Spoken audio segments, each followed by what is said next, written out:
Electroalavesa. El mejor sistema, su mayor confianza.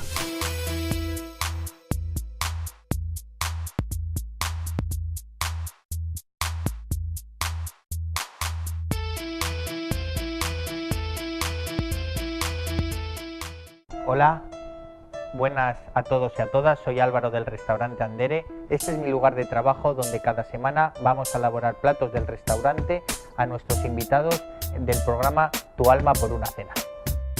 Este es nuestro comedor de carta, donde solemos sacar a nuestros clientes y amigos esas últimas creaciones de nuestra cocina tradicional con toques vanguardistas.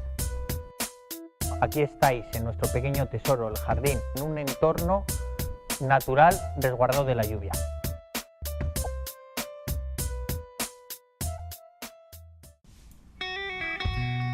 Piérdase para reencontrarse en los parajes.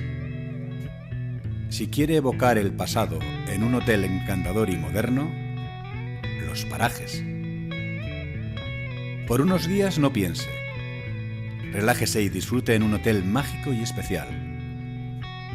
Los Parajes. Y en una villa monumental, La Guardia. Todo esto y mucho más en La Rioja Alavesa, su punto de encuentro. Los Parajes, su hotel para recomendar. Solo cuando el cielo y la tierra se unen en un lugar tan especial, se crea la magia de un vino único. Pujanza. Bodegas Pujanza. Una elaboración artesanal para crear un vino personal y genial. Su vino de La Rioja Alavesa. Un vino. Pujanza.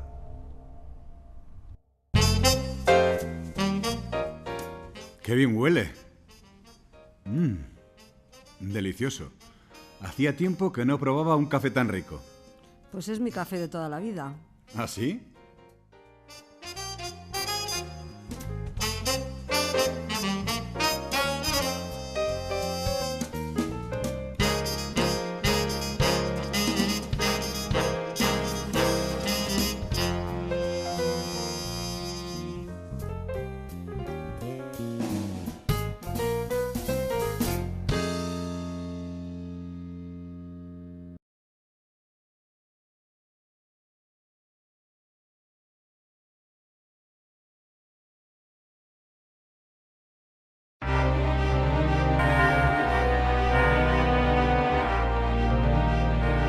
Es la hora.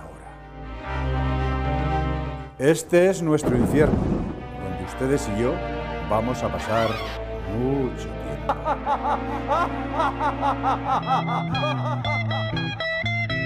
¡Manolo! ¿Qué llevas media hora? ¿Dónde está el cuchillo de la mesa 6?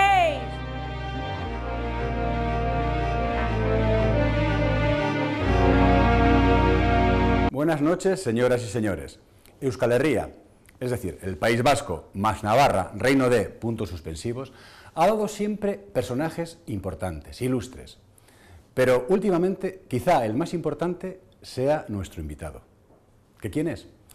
Yo podría hacer con ustedes un juego, pero sería una falta de respeto, no al lugar. Nuestro ilustre invitado es don Javier Rojo, presidente del Senado español desde el año 2004 al año 2011. Y durante ese tiempo pasaron en España multitud de cosas, dos de ellas muy importantes para los españoles. La primera, una boda real, la del príncipe heredero, don Felipe de Borbón, con doña Leticia. Y la segunda, menos glamurosa, pero también más dolorosa para el bolsillo de los españoles, es la pérdida de bonanza económica, o sea, la entrada en crisis, no solamente en España, sino en Europa y en el mundo. Ante todo esto, hay cantidad de cosas que preguntar a nuestro invitado. Bien, pues ahora enseguida vamos a recibirle. Pero ante todo, dos cosas que son premisas importantes en nuestro programa. Primera, no hay pregunta impertinente, sino respuesta inteligente. Y segunda, y muy importante para mí, consuma productos alaveses. Nosotros lo hacemos, consumir productos alaveses. Ahora me voy a recoger a Álvaro para recibir a nuestro invitado. ¿Me siguen?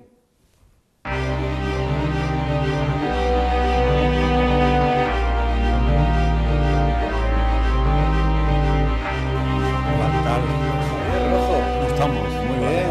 Y Álvaro, el Metr. Bueno, una cosa, una preguntita para empezar a hacer boca. ¿Echa de menos la vorágine de ser uno de los hombres más importantes de este país? Bueno, nunca he sido uno de los hombres más importantes de este país, por tanto no he hecho en falta nada. La tercera o la cuarta persona, Bueno, ¿no? sí, pero bueno, yo creo que De boquilla. Eso está en fin, en el currículum. en el protocolo del Estado, pero bueno, yo creo que aquí todo el mundo es importante, yo no soy más ni menos que otros. Cada uno su profesión. Aquí este señor, Él yo en la creo, suya es fantástico. en la suya evidentemente pues será también tan importante o más que otros de lo que hacemos, ¿no? ¿Vamos a la mesa? Sí, sí, cómo no. Pase. Bueno, don Javier, como buen vasco navarro, ¿es buen comedor? Bueno, depende, ¿no? Depende el día, depende también los kilos. Si uno está en fase de que tiene que quitar alguno, pues como de una forma, si no de otra, en fin, todo depende, ¿no? Pero en cualquier caso sí que me gusta la comida. La buena comida. Sí. Y en cuanto a caldos, en cuanto a vinos, ¿qué prefiere usted? ¿Prefiere el Rioja? ¿Prefiere usted el Cava? ¿Prefiere un vino navarro? No me diga, por favor, el vino navarro y el Cava, porque hemos elegido el Pujanza, No, que para mí es el Rioja, mejor, el Rioja sin vino lugar, de- sin lugar a duda. Sí, Sí, y además que yo creo que tenemos hecho ya el paladar yo por lo menos al Rioja, aunque he de reconocer que hay buenos vinos ya en casi todos los sitios, ¿no? España afortunadamente tiene, yo creo que hemos ido consiguiendo calidades de vinos en cada sitio y por tanto yo creo que eso está muy bien, vamos, pero pasa que, bueno, cada uno tiene sus gustos. Y sobre todo también, influye también un poco la tierra, ¿no? Bueno, influye la tierra, pero también, bueno, que estés estado acostumbrado a ese paladar que te ha ido dando estando permanentemente tomando ese tipo de vino. Y he de decir que yo empecé a tomar vino muy tarde. Yo empecé a degustar el vino, que a mí me encanta ahora. Yo creo que yo creo que no sabe igual una comida, por lo menos para mí, si no es con un buen vino, ¿no? Y el vino de Rioja tiene un buqué que a mí me gusta. Yo, por ejemplo, cuando me ha tocado viajar, que he viajado mucho por los países donde está prohibido el alcohol, por ejemplo, los países árabes, o sea, me parecía que tomar cordero con agua o con zumo de limón, esos son los días que terminaba por no comer, porque me parecía bastante imposible, ¿no? Y en cuanto a la cena, ¿qué prefiere? ¿Carne o pescado? ¿O normalmente usted no cena? Pues hay días que evidentemente no ceno, porque tiene que ver también, porque si has comido, yo me cuido, es decir, que soy una persona que Se me ve, cuida. ¿no? Soy una Lo persona ven que me ustedes, cuido, ¿no? porque yo Se pero cuida. no, me gustaría comer más, pero me cuido, ¿no? Y entonces la cena pues depende, ¿no? O sea, si has comido poco, pues cenas más, si has comido más, cenas menos, pero en cualquier caso prefiero pescado a carne. Eso está muy bien. Bueno, vamos a hablar ahora de política. Que Qué raro. siendo su trabajo durante muchos años, usted ha pasado toda su vida en la política. ¿Cree que es conveniente ser político y sano? ¿Político de profesión es sano o no es sano? Bueno, es que yo creo que político de profesión, yo no me considero un político de profesión, lo digo, yo creo que he sido una persona que entré en política como consecuencia de una situación, de un momento de nuestro país, Sí. y evidentemente, bueno, los acontecimientos me han ido llevando hasta donde terminé, ¿no? Seguramente las circunstancias de hoy son otras, ¿no? Porque la situación de hoy nada tiene que ver con mis cuando inicios, empezó ¿no? usted. Entonces yo, digamos, lo que me parece que no es positivo es el que hace de la política su profesión, digamos, caiga lo que caiga.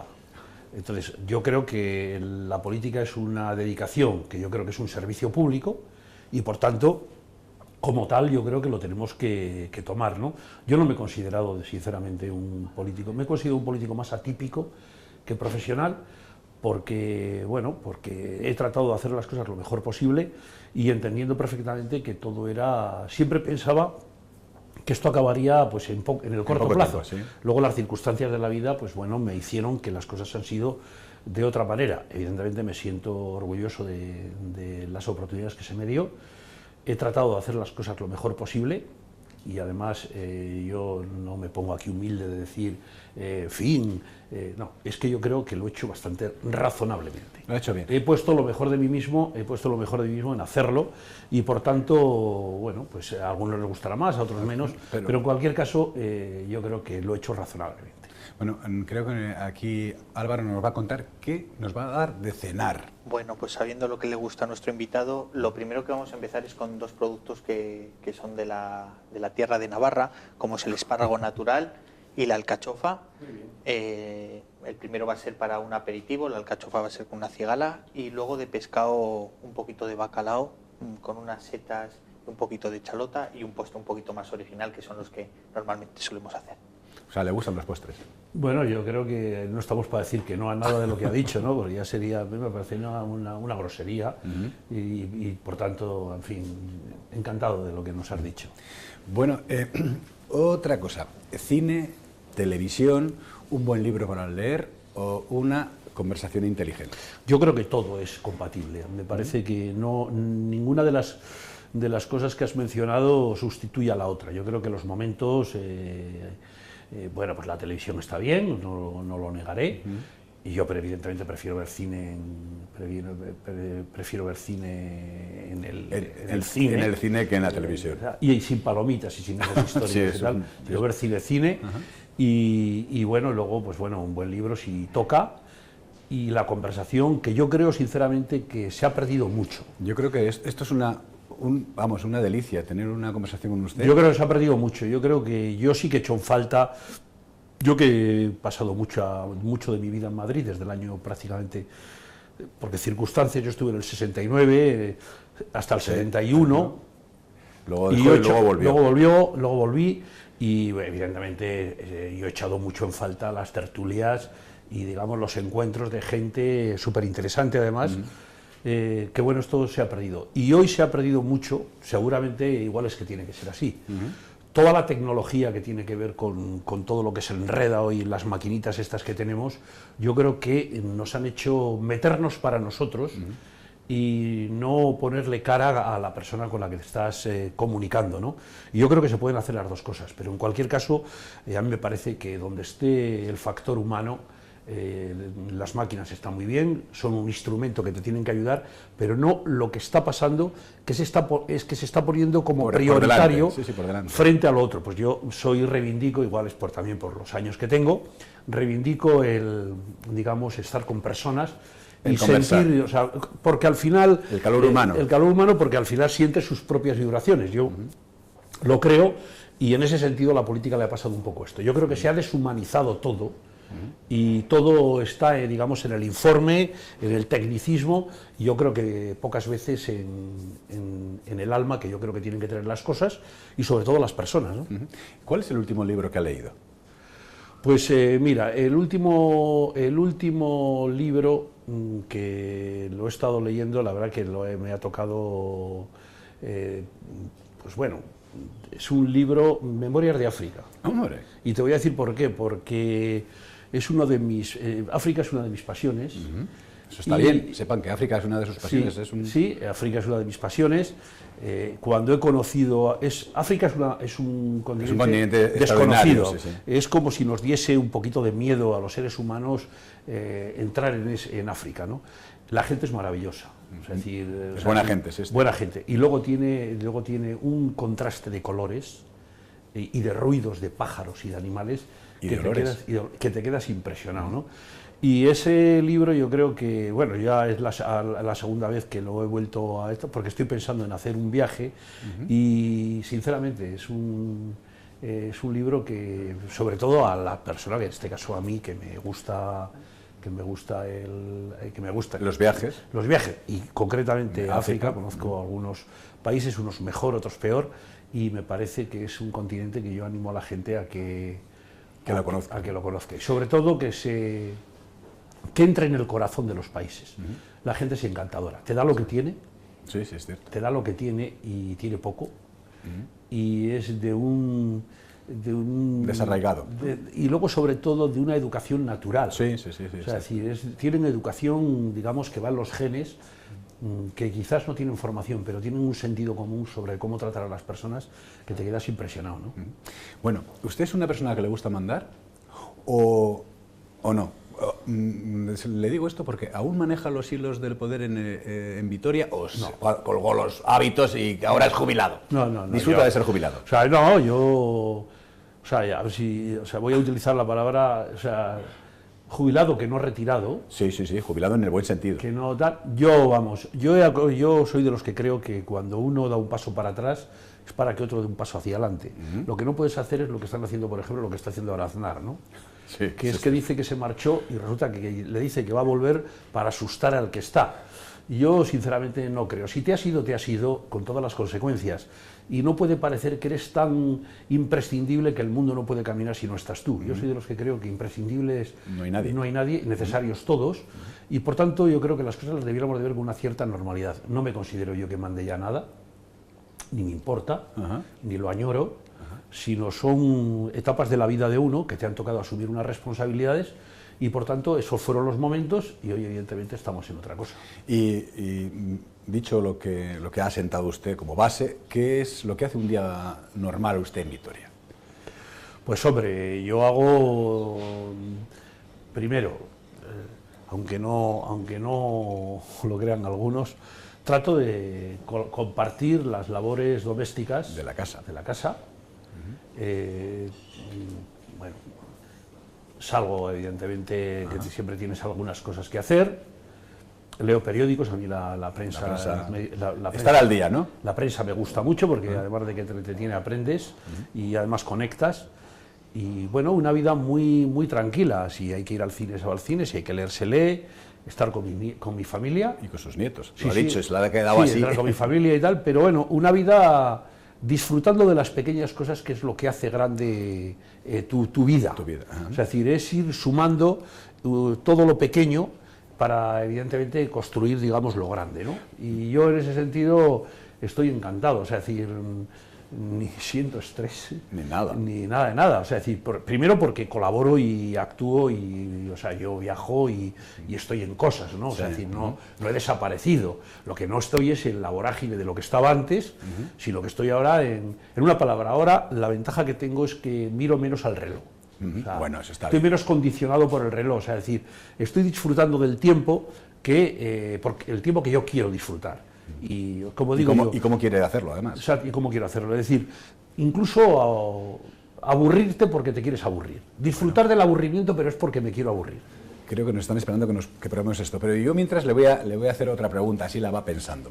¿Es cierto, o como se dice ahora, es una leyenda urbana, que usted apostó por Patxi Lascott como cabeza de lista para la alcaldía de Vitoria en contra del señor Juan Carlos Alonso? ¿Eso fue un error? ¿No fue un error? Eso es una leyenda urbana como tantas leyendas de las cosas que se dicen, bueno...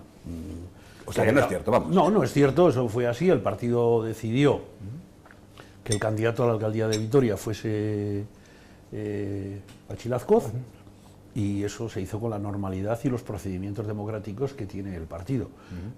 Las cosas se pueden decir, se pueden contar, esta es la realidad. A uno le puede gustar más uno o otro, ¿no? Yo pienso que son dos grandes personas. Pero bueno, lo que no cabe duda es que esto fue como lo estoy contando, ¿no? Por tanto, leyenda urbana total, vamos. Bueno, pues eso está bien. Y ya que estamos hablando de la política de casa, la política del ayuntamiento, usted en su tiempo tuvo la mala suerte de tener un peso pesado cuando usted se presentó a la alcaldía de Vitoria, porque estaba entonces como alcalde el señor Cuerda, y como mucho llegó usted a ser teniente alcalde, aunque después lógicamente ha subido mucho más, pero ¿no se le ha quedado una espinita en el corazón a usted, que ha vivido toda la vida en Vitoria, no conseguir ser alcalde de la ciudad que le vio crecer? Mire, yo evidentemente, como no, cuando uno se presenta a unas elecciones, pues aspira a querer gestionar a lo que se presenta, ¿no? Es verdad que yo fui el primer teniente alcalde con José Ángel Cuerda, que he de decir... Muy bueno, además, yo lo puedo decir, porque estuve con él y hemos hablado muchas veces en aquellos momentos. He de decir que aprendí mucho con él, tuve muchas broncas con José Ángel, pero yo soy muy cuerdista. Sí, a mí me parece. O sea, lo digo sinceramente, yo soy muy cuerdista, él igual ni lo sabe, ¿no? He tenido siempre una gran relación, yo le he respetado mucho, porque a mí me parece que a mí me gustaba digamos, los valores que de alguna forma hoy se echan en falta, que es la austeridad, el compromiso el trabajo, que se equivocó seguramente en cosas como nos equivocamos todos, pero yo creo, era un hombre austero, nos enseñó a todos lo que era la austeridad, porque él la practicaba, era una persona honrada, a carta cabal, a carta cabal, en el sentido de cómo, en fin, cómo se desarrollaban las cosas y cómo las hacíamos, y esto fue así. Yo tuve muchas broncas con él, muchas diferencias de criterios sobre actuaciones, pero yo creo que fuimos muy leales mutuamente, nos dijimos muchas cosas, incluso en algunos momentos hasta hubo algún grito que otro, no diré que no, pero yo cuando me fui del ayuntamiento, yo me fui, digamos, dejando un amigo, José Ángel, que he mantenido la relación con él, y luego hemos tenido encuentros de otro tipo por razones políticas en las cuales, bueno, pues he colaborado, me ha dicho, oye Javier, tú esto cómo lo ves, cuando he estado en otras responsabilidades, pero esto fue así. Pero dicho esto, yo decir que yo pude haber sido alcalde de Vitoria, que seguramente... Eso no lo sabe, muy poca gente. Esto lo voy a decir, y además quien vaya a ver y nos esté viendo en la televisión pueda decir que esto que estoy diciendo yo es verdad. Yo pude haber sido alcalde de Vitoria porque a mí me apoyaba Pepe Pizarro, o sea que lo puedo dar, y a mí me faltaba un concejal para tener mayoría frente a José Ángel Cuerda. Y yo evidentemente hablé con el Partido Popular. Entonces estaba el señor Echevarría, y el señor Echevarría, que estaba de acuerdo con lo que yo le planteaba, me dijo que tenía que hablar con el señor Oreja, con Mayor Oreja. Mayor Oreja, evidentemente, era el jefe del PP en Euskadi. Yo hablé con él y después de que me mareó un poquito, yo ya sabía que cuando uno te marea para una cosa de esto, que esto es sí o no, esto es que va a ser que no. Que no, lógico. Bueno, y entonces el señor Mayor Oreja pues me vino a decir que no. Y además me dijo dos razones que les voy a decir aquí.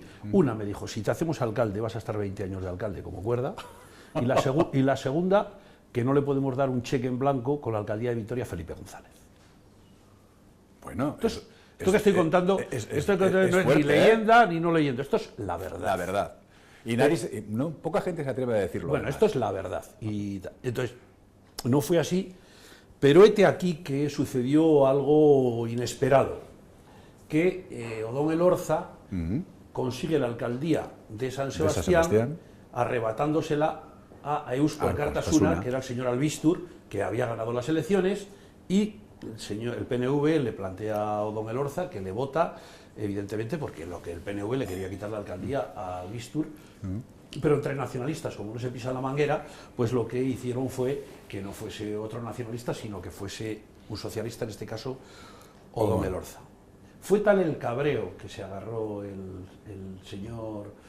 Eusko Alkartasuna, fue tal el cabreo, que a mí me llamaron por teléfono para decirme que me apoyaban si yo presentaba mi candidatura al Ayuntamiento de Vitoria, porque había que presentarla en el Pleno, a mí me iban a apoyar. Y entonces me iba a apoyar Unidad Alavesa con Pepe Pizarro, todo se puede comprobar esto que estoy diciendo, y por Eusko Alkartasuna el señor Mikel Mintegi. O sea, que estoy dando nombres, estoy comprometiendo a personas. Y entonces yo dije que no podía ser, pero no podía ser por un planteamiento de coherencia. O sea, es decir, no me parecía que una rabieta o un cabreo justificado por parte de un partido político, en este caso Eusko Alkartasuna, a consecuencia de lo que había sucedido en San Sebastián, llevase a enfrentar digamos, la institución consecuencia de esa situación. Es decir, digamos que no era un apoyo de convicción, sino un apoyo de cabreo. Y además me parecía que era una bomba de relojería, Eusko Alkartasuna con el PSOE y con Unidad Alavesa. Y ante esta incoherencia, pues yo evidentemente le dije que no podía aceptar, no porque no quisiese, ya lo creo que quería yo ser alcalde de Vitoria. Y además voy a decir más, en aquellos momentos había un caldo de cultivo en Vitoria con ganas de cambio, porque eso yo lo veía en Vitoria. Y yo evidentemente dije que no. Tan dije que no presenté mi candidatura, porque si presentaba mi candidatura salía alcalde de la ciudad. Y como consecuencia de que no me parecía ético esto que estoy contando ahora... ¿Lo mojo o no lo mojo? Pues evidentemente... Pero si es don Francisco Javier Rojo. A mí me parece que peor que con todo esto no fue... Uy. Lo veo y no lo creo. Es usted, ¿no? Don Francisco Javier Rojo. Aquí le pillo, aquí le cojo. Oh, ay, por favor. Es que estaba yo tomando mi café con mi magdalena y he dicho, pero ¿qué es o no es? Uy, revista, ¿verdad? Yo no quería interrumpir, pero cuando... ¡Ay, no he podido! Cuando he visto esto, bueno, cuando me vean, cuando les diga yo que he estado con don Francisco Javier Rojo, cuando les diga en casa, es que no me lo van a creer, porque usted es un gran personaje. ¡Ay! Si estuvo hasta en la boda del príncipe y doña Leticia, ¡ay! Con la realeza, ni más ni menos. ¡Uy! ¡Uy! Por Dios, pero es que usted habrá estado hasta de viaje con el rey, ¿eh?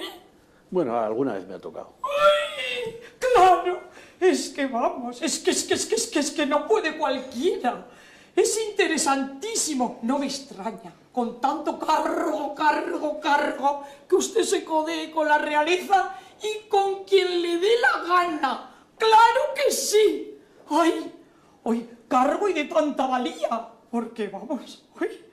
Que ha sido hasta diputado. ¡Ay!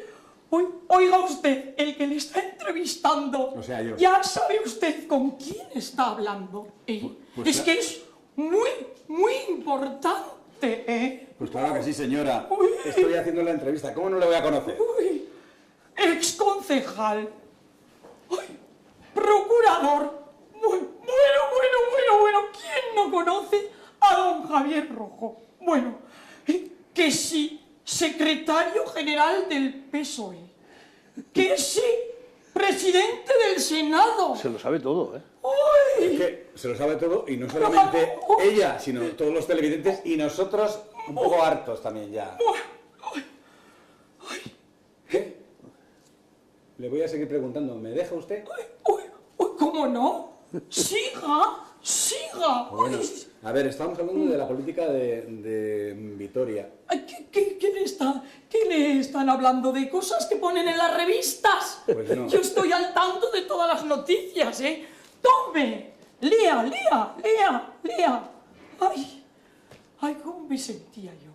Pero, ¿Cómo me sentía? pero si esto es más viejo que la tos y tiene 5 años. ¿Qué dice?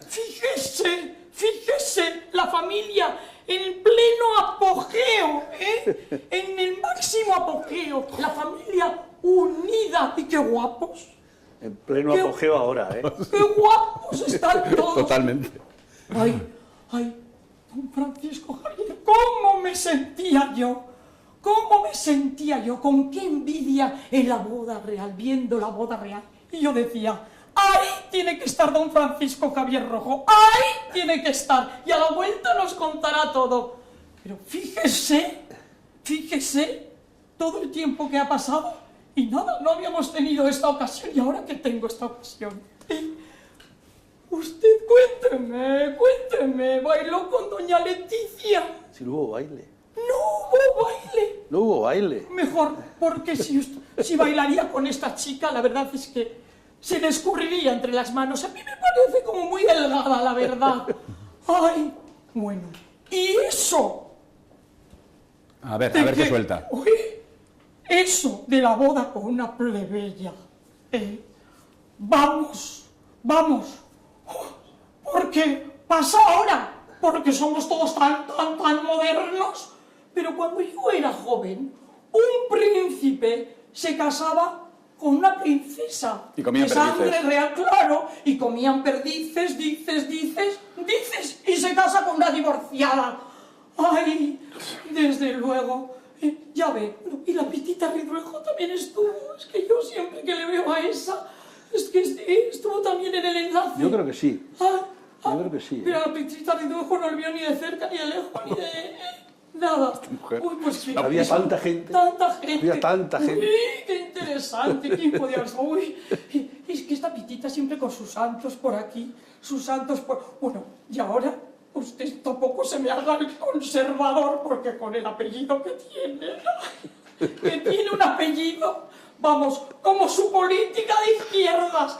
Así que cuénteme lo que no aparece en la revista. Cuénteme. Pero que es que estamos haciendo una entrevista. ¿No me puede contar algo de lo que no aparece en la revista? Está todo contado, está todo contado. Ay, Está todo contado. ay, pero es que no me lo van a creer cuando les diga esto. Bueno, yo ahora voy a seguir con mi café Por y favor. con mi magdalena, ¿les importa? No, no, por favor, siga. Se lo agradecemos. Muchas gracias, pues ahí sigo. Uy, sigan, ¿eh? Sigan. Uy. Esto es parte de la vida, es lo que Sí, toca. sí. Lo van a perder. Esto es el problema del directo. ¿Qué prefiere usted? ¿Colocarse delante de los toros en los Sanfermines o ser celedón en Vitoria? ¿O a usted los araos no le van? No, yo no. Tampoco. Yo he ido a los Sanfermines mucho porque me gustan, pero, bueno, en fin. Como cualquier ciudadano, dentro de la normalidad, de disfrutar del día, pero no, ni delante ni detrás. Y en lo de Celedón, 3/4 de lo mismo. Es decir, Bueno, usted... respeto, pero en fin. Usted ha estado en los altos círculos del poder en los que hay que saber estar.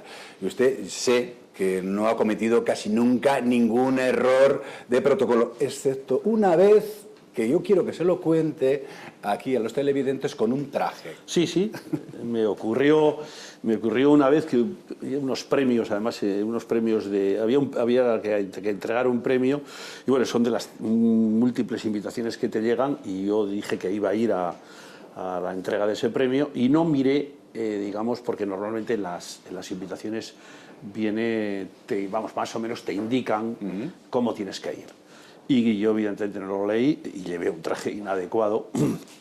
Cuando me bajé del coche y vi a todo el mundo tan formal, vestidos de oscuro y yo de claro, lo único que se me ocurrió es una anécdota que yo había leído que le ocurrió al príncipe de Inglaterra, que le ocurrió 3/4 de lo mismo, para que veamos que estas cosas también pasan. Pasan Y hasta cuando lo las... vio, y a mí... fue una reacción rápida, y cuando me bajé dije, qué mal vestidos están todos ustedes. Aquí el único que está bien vestido soy yo. Hubo una carcajada cómplice, Sí. pero sinceramente me sentí fatal, Dije yo, qué horror, pero esto no me ha pasado más que una vez. Son cosas que pasan. ¿Qué pasa? Son cosas que pasan y que humanizan, ¿eh? Bueno, eso está bien. Porque este sentido de la perfección... Llevarlo a los últimos extremos es fatal. Bueno, usted ha conocido a los grandes políticos del mundo, a casi todos ellos. Y le voy a poner en un brete. ¿Cuál de todos ellos es para usted el mejor político de estos últimos 25 años? Bueno, yo creo que las épocas, ¿no? O sea, decir, yo creo que a un político no solamente hay que verle, digamos, en un momento, sino en una trayectoria, ¿no? Y luego, sobre todo, lo que ha conseguido, lo que han resuelto en el tiempo en esos países, ¿no? Por ejemplo, por decir un ejemplo y un referente que me parece fundamental, es, por ejemplo, Mandela, ¿no? Mandela, no sé si sus capacidades, digamos, las analizaríamos, vamos, al 100% de todo, de lo que sabe, pero yo lo que sí puedo, que estamos todos capacitados para decir qué es lo que consiguió hacer, consecuencia de estar en un país que estaba descompuesto, enfrentado, y evidentemente de todo lo que había sucedido en la trayectoria de la historia de Sudáfrica, ¿no? Bueno, a mí me parece que ese es un político en estado puro, es decir, que por encima de sus creencias, digamos, como proyecto político, estaba su país. Hay una anécdota que viene en un libro sobre él que a mí me parece que es fantástica. Cuando él sale de la cárcel después de casi 20 años de prisión, le están esperando evidentemente su mujer y los miembros de su partido, ¿no? Y cuando sale, bueno, la euforia de esa situación, ¿no? Ese enfrentamiento que había entre blancos y negros, bueno, más los blancos contra los negros, evidentemente que los aniquilaban, entonces salen y le dicen, bueno, ahora es nuestro momento, ahora nos toca a nosotros. Y él les dijo, no, ahora que lo que nos toca es nosotros con ellos y ellos con nosotros a construir el país. Muy bonito. Eso es lo que te define, en este sentido, la grandeza de un político con mayúsculas, ¿no? Y esto es lo que verdaderamente te hace ver las cosas de una determinada manera. Pero esto podríamos irlo viendo en distintos países. A mí me parece que un gran político, ha sido Lula en Brasil, Sí. donde este hombre, nadie daba un duro por él, porque este era un hombre que venía de las clases, digamos, populares, no era un hombre que venía, digamos, de las élites, de las élites sociales de Brasil, sino venía del mundo sindical, en fin, venía de un mundo de habérselo currado mucho y haber recibido muchos golpes. Y yo recuerdo a este hombre cuando tomó posesión en su primer mandato, dijo pocas cosas, pero dijo algunas fundamentales. Y dijo una que a mí me impresionó por su sencillez, pero por el contenido que tenía. Que dijo: yo me comprometo a que en Brasil los niños desayunarán, comerán y cenarán. Bueno. ¿Qué quiere decir? Pues que allí había muchos que no comían, había muchos que comían y otros no cenaban, en definitiva, que había un hambre, en fin, impresionante. Bueno, este hombre cuando terminó su mandato, evidentemente esto lo consiguió. Y evidentemente le estaba esperando todo el mundo a que fracasase. Bueno, está pasando la historia como uno de los grandes, primero por lo que ha supuesto, digamos, en el cambio social y evidentemente el cambio económico en Brasil, y en la demostración, evidentemente, que se pueden hacer las cosas de una determinada manera. Que se está quedando Hemos frío. todos ejemplos, y en fin, pero podríamos poner, evidentemente, europeos y, evidentemente... Pero bueno, está bien que no sean los clásicos que todo el mundo conoce. Y luego, por ejemplo, pues yo creo que la transformación, digamos, de lo que representa en estos momentos el presidente Obama, pues a mí me parece que eso sí que es, con el ejemplo de él, de lo que es un negro al frente del país más importante del mundo, bueno, pues te demuestra, en fin, que cosas que pueden parecer imposibles hoy, pues mañana evidentemente son posibles. Pues bueno, a cuenta de lo que acaba de decir del señor Obama, lo que ustedes no saben es que una de las cartas que guarda con más cariño aquí nuestro invitado es una carta que le mandó el señor Obama. ¿Por qué y cuándo? Efectivamente, yo viví las elecciones de Obama, yo las viví muy de cerca, ¿no? Y el día de su elección yo estaba en Bruselas y no dormí porque... Le interesaba, ¿no? Y lo tuvo un poquito al principio complicado, después no, pero al principio parecía que estaba complicado y parecía que aquello no iba a llegar el triunfo, ¿no? Y cuando ganó yo le mandé una carta, muy amable, pero le mandé una carta con un regalo y era un Quijote, diciéndole, hombre, que lo que representaba el Quijote, que él representaba mucho lo que el Quijote quería decir. lo que tenía, digamos, en mensaje el Quijote de la Mancha, ¿no? Y le decía que se lo mandaba porque me parecía que era una obra importantísima, evidentemente, para nuestro país y para el mundo, ¿no? Pero sobre todo porque le definía muy bien a él. Y yo lo dejé así. Y al poco tiempo recibí una carta de la Casa Blanca. Me quedé muy sorprendido porque era un sobre naranja, como esos que salen en las películas, Confidential United States y tal. Bueno, entonces yo dije, oye, ¿esto qué será? Lo abro, era una carta evidentemente de Obama que me mandaba, primero dándome las gracias y segundo estaba muy bien por las, digamos, compartimos objetivos comunes, nos encontraremos persiguiendo los mismos ideales, en fin, le deseo a usted tal. Para mí aquello, pero no por nada, sino porque me pareció que... Un humanista, ¿no? O sea, que este hombre me mandase una carta de puño y letra que no estaba, digamos, hecha al uso de esa de que contesta a la secretaria, bueno, pues me demostró primero... Su valía. Bueno, pues que por lo menos tiene sensibilidad, ¿no?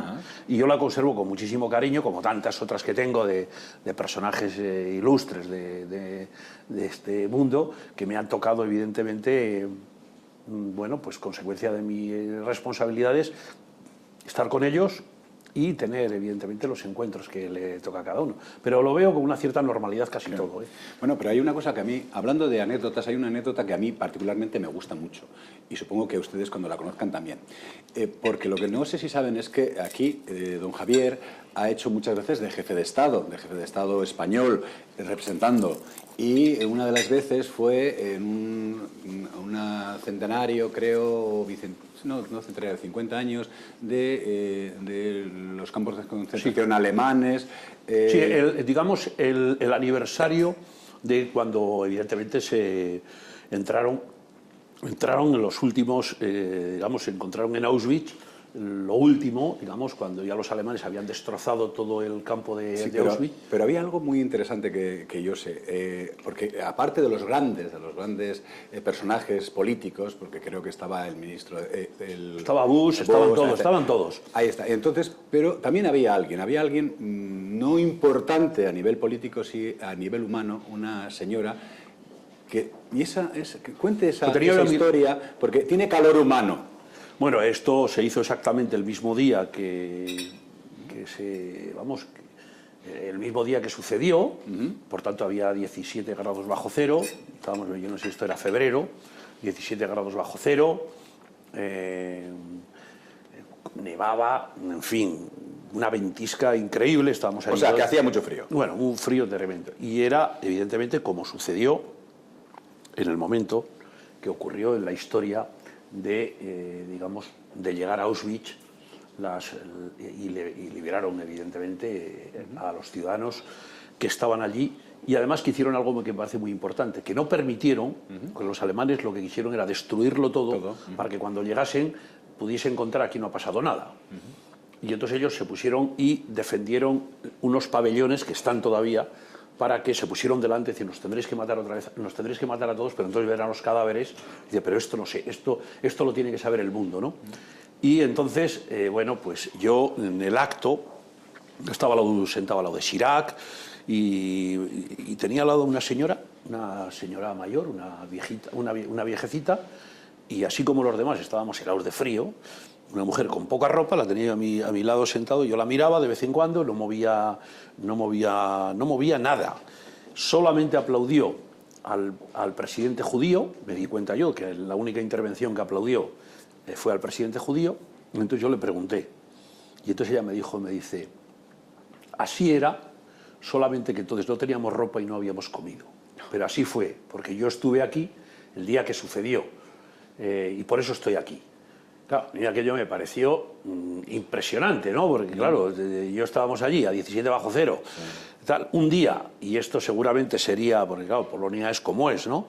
O sea, frío, o sea, aquí en Vitoria de esto sabemos algo, pero esto es nada, esto es una primavera constante, comparándolo con lo que sucedió allí, ¿no? Pero son de estas cosas que yo, evidentemente, me siento orgulloso de que tuve la fortuna de representar a España, porque no pudo ir ningún miembro del gobierno, y entonces delegaron en mí la presencia como representante de España en ese evento tan importantísimo que ha sido de los tantos que me ha tocado, pero ese ha sido seguramente el más emotivo de todos los que he tenido. Entre otras cosas porque voy a contar una anécdota. Por lo que yo de alguna forma fui adquiriendo el compromiso de la política y el compromiso de las cosas, tiene que ver un poco con esto de que acabo de contar, que luego, casualidad, me tocó a mí ir a Auschwitz en la conmemoración de la liberación, ¿no? Yo, evidentemente, lo sabe todo el mundo, si no lo sabe, pues ahora lo sabrán. Yo trabajaba en Heracles Fournier, Sociedad Anónima, una empresa estupenda, más conocida por el tema de los naipes, pero fundamentalmente es una empresa que hacía libros, fabulosos, catálogos de arte y evidentemente sellos y además de naipes, pero fundamentalmente cuando en España se leía poco, porque había pocas oportunidades de tener libros, cuando en España teníamos las dificultades que teníamos, yo trabajaba en una empresa que afortunadamente, además de que te pagaban, encima aprendías, que era que estábamos permanentemente entre libros. Yo me acuerdo que hicimos un libro, era el Tercer Reich, en inglés, que era para Inglaterra. Evidentemente era un libro prohibido en España, era un libro que se hacía para Inglaterra, y era un libro que cuando tú lo abrías estaban todas las fotografías de esto que acabo de contar, de lo que sucedía en los campos de exterminio. Yo tengo que decir que a mí aquello me impresionó, porque yo no me podía creer que eso fuese verdad, porque esa historia en nuestro país no se había contado nunca. Estaba vetada, y estaba vetada, y evidentemente estamos hablando de los tiempos de la dictadura. Yo recuerdo que recorté de los pliegos que salían de la máquina, me los escondí, me los saqué fuera para enseñárselo a amigos. Estas cosas eran las que evidentemente habían pasado y estaban pasando, ¿no? Y a mí aquello me abrió mucho la conciencia y el compromiso de entender que, bueno, pues de lo que son las dictaduras y sobre todo una mentira contada tantas veces como termina pudiendo parecer que es una verdad, que era un poco lo que nos pasó a nosotros en España, pero la realidad evidentemente es esta que acabo de contar, ¿no? Sí. Bueno, PSOE o PP o al revés, alternancia política en el poder cada cierto tiempo. ¿Usted no cree que en una Europa mediatizada hoy en día por Alemania, el pueblo no se debía radicalizar en sus votaciones y tirar, por ejemplo, a una izquierda mucho más dura, como puede ser Izquierda Unida, o cree que sería peor el remedio que la enfermedad? Bueno, yo lo que creo es que la política está cambiando a pasos agigantados. Vamos, me parece que la política de hoy no tiene nada que ver con lo que fue ayer y no va a ser la política de hoy con lo que va a ser mañana, ¿no? Y además es lógico, o sea, decir, ¿por qué? Porque hoy tenemos unos instrumentos y unos medios que no teníamos antes de ayer, ni ayer tampoco los teníamos, y evidentemente hoy el ciudadano es mucho más exigente, además hace muy bien, el ciudadano reclama muchas más cosas, hace muy bien, y el ciudadano tiene que, evidentemente, hacer que se corresponda a quien elige para que le represente con lo que el que le representa hace. O sea, es decir, y tiene que acabar aquello de que una vez de que uno vota a alguien, a partir de ahí acaba su responsabilidad. Bueno, esto se ha terminado. Y en los partidos políticos que esto no lo vean no están entendiendo nada. Claro, no. Es decir, y entonces en estos momentos se está empezando a ver una vuelta de tuerca y están empezando a surgir movimientos, proyectos que no tienen que ver con los partidos clásicos y tienen que ver más con lo que hoy demanda y exige la propia sociedad, ¿no? Y yo estoy de acuerdo, vamos, a mí no me asusta para nada el... Uy, aquí sigue.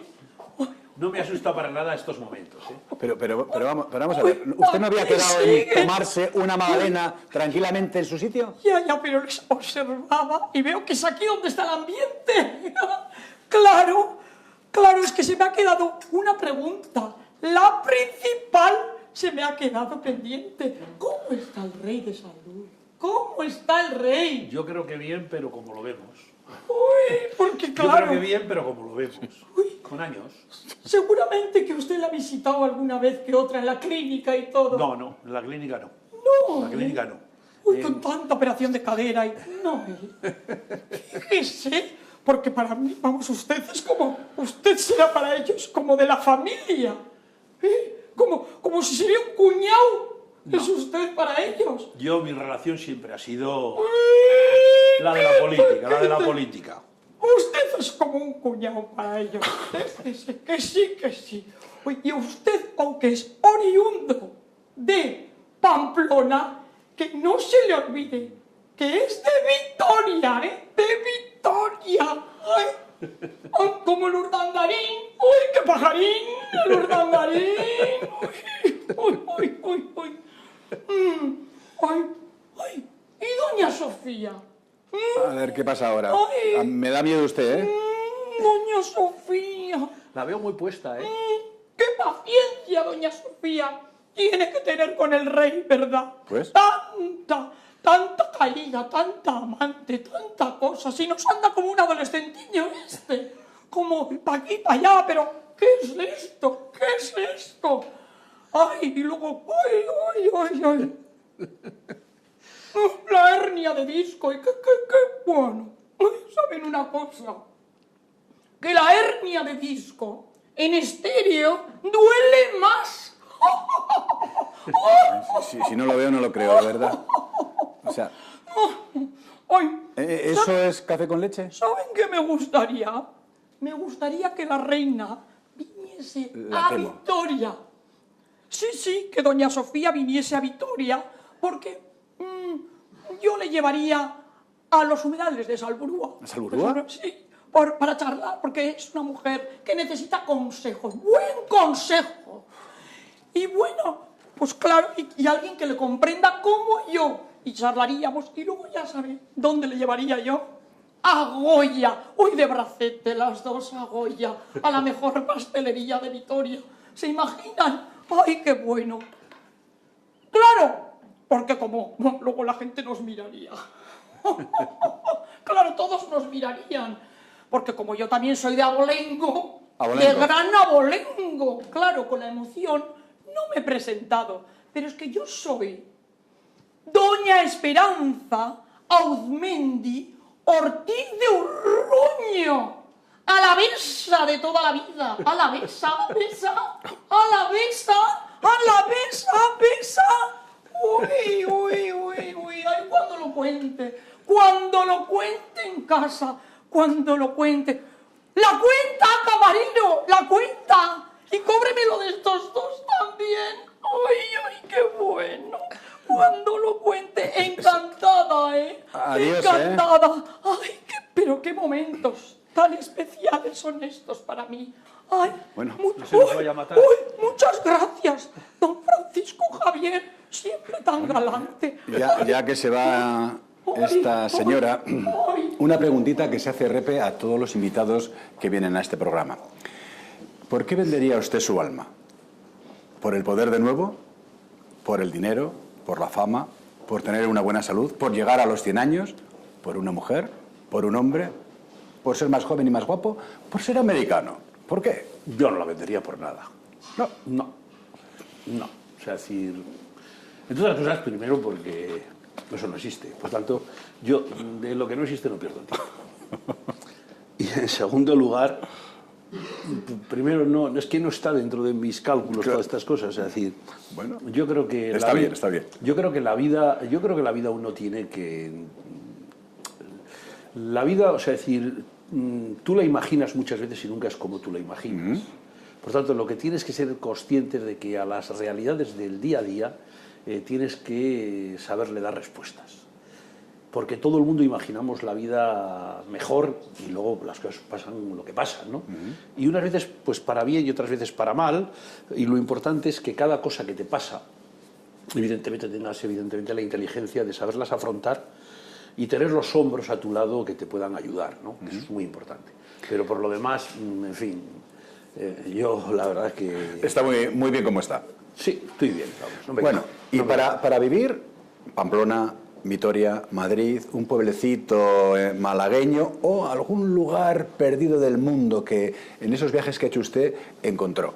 Pues mira, yo soy de los que a mí me parece que cualquier sitio es estupendo porque lo que marca el poder vivir, por lo menos para mí, es la gente. O sea, yo no soy yo no tengo ese sentido de identidad de nada, lo digo sinceramente. O sea, yo no tengo un sentido de identidad de que si no vivo aquí es como si se me acabase el mundo, no. Yo, que he viajado mucho, que estoy en muchos sitios, fundamentalmente me quedo donde hay buena gente. Y cuando hay buena gente, y si no, pues paso de largo, lo digo sinceramente. ¿Qué tal el vino? Muy bien. Pues le voy a servir un poco más, porque el Pujanza es exquisito.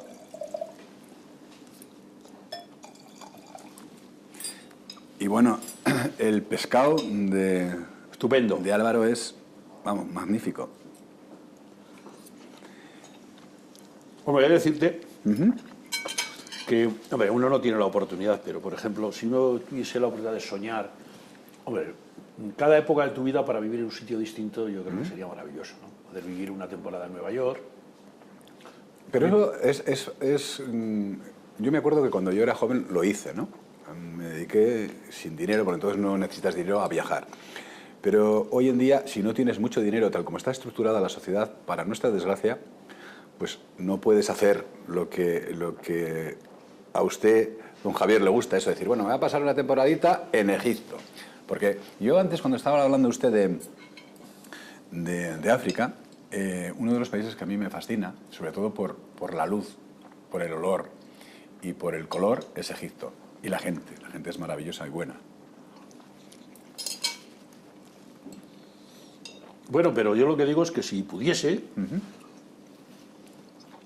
uno, a ver, si a mí, por ejemplo, frente a muchos que lo critican, a mí Inglaterra me fascina. Inglaterra. Sí, sí, le he oído, Inglaterra. Inglaterra, el conjunto, ¿no? no solamente Londres, que está muy bien.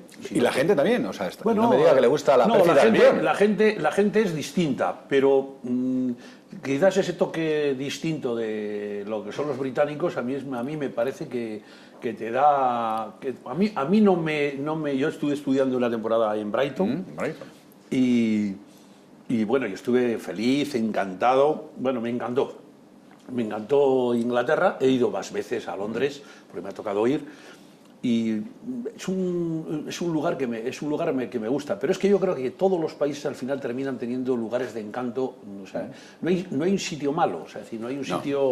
O sea, yo creo que todo el mundo, todos los lugares tienen sitios donde uno se siente a gusto. Es verdad que marca mucho con qué compañía estés. O sea, si tú vas con una buena compañía, todo lo ves evidentemente infinitamente mejor, ¿no? Pero en cualquier caso siempre me quedo con la gente, es decir... Bueno, usted ha debido encontrar en Estepona algo maravilloso. Sí. ¿Pero solamente es por no pasar frío en invierno aquí en el País Vasco o porque hay alguna cosa más, aparte de que está su hija y sus nietos? Tengo a mi familia y segundo porque Andalucía a mí me encanta. O sea, en eso lo compartimos usted y yo. O sea, a mí Andalucía me parece un sitio estupendo, vamos. Bueno, cuando termine, vamos a hacer magia. Y nos vamos a ir a un lugar mágico que yo sé que a usted le gusta de Vitoria, que me lo dijo, eso ya es un pequeño chisme.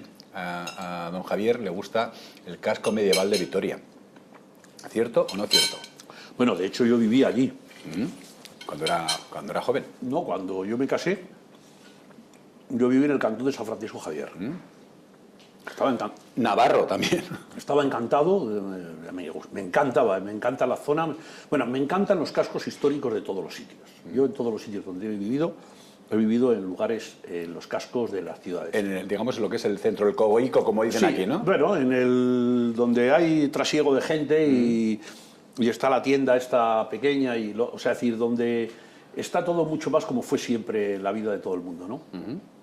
Tiene algunos aspectos incómodos, pero te da, digamos, la cercanía de siempre de sentirte acompañado. Y yo viví, de hecho, en Vitoria, viví en el centro de la ciudad, bueno, viví ahí en el cantón de San Francisco Javier, que dejamos de vivir en esa zona por motivos que, en fin, no vienen al cuento. Porque, evidentemente, eso luego adquirió una situación, en fin, poco edificante desde mi punto de vista, porque perdimos una gran oportunidad de haber reconstruido Vitoria, de haber reconstruido eso de otra forma, digamos en la convivencia, ¿no? Sí. Eso se radicalizó, en fin, no vamos a entrar en detalles, y eso hacía de alguna forma un poco bastante inviable o cómodo el poder vivir en esa zona, ¿no? Pero a mí, evidentemente, me encanta la zona, el casco viejo de Vitoria. Tenemos un casco viejo maravilloso, un casco viejo, y es una pena que con todo lo que se ha invertido, con todo el dinero que se ha metido, con todo lo que se ha hecho, porque se ha hecho muchísimo a pesar de las críticas que hay. Yo creo que es de las ciudades de España que más se ha invertido en el casco histórico de la ciudad, porque el casco histórico de la ciudad de Vitoria no es lo que se ve, que es lo que uno disfruta, es todo lo que ha habido que invertir, que no se ve, que es lo que más cuesta, consecuencia, evidentemente, de que hay los saneamientos, la luz, todo el cableado, bueno, todo eso que cuesta una pasta increíble, y sin embargo, cuando una vez que está acabado parece que no ha pasado nada, ¿no? Pues yo creo que con todo, no sé por qué no ha terminado eso de cuajar como debiera, ¿no? Pero a mí, yo sigo pensando, a mí me encanta, vamos, a mí el casco histórico de la ciudad, de hecho yo paseo, vamos, que voy mucho. Le corto porque vamos a hacer así y nos vamos a ir.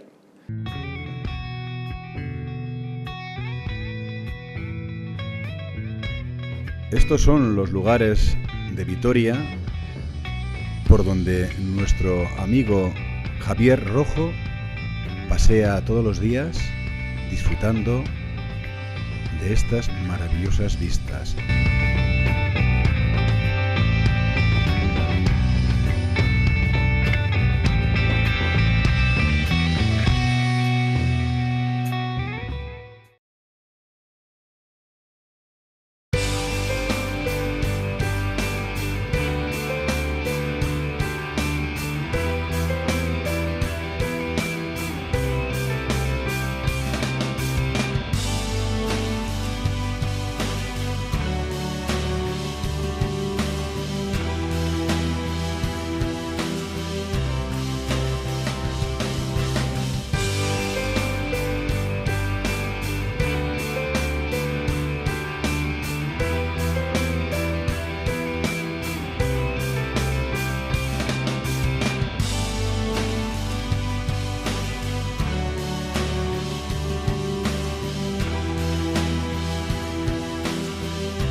Sí, pues bueno, le paso las preguntas del público y usted elige la que le parece mejor de todas ellas.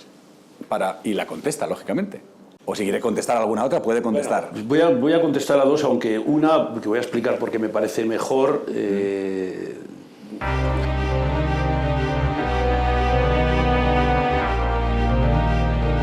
Bueno, pues estamos con Richard, que le hace una pregunta a usted, don Javier Rojo.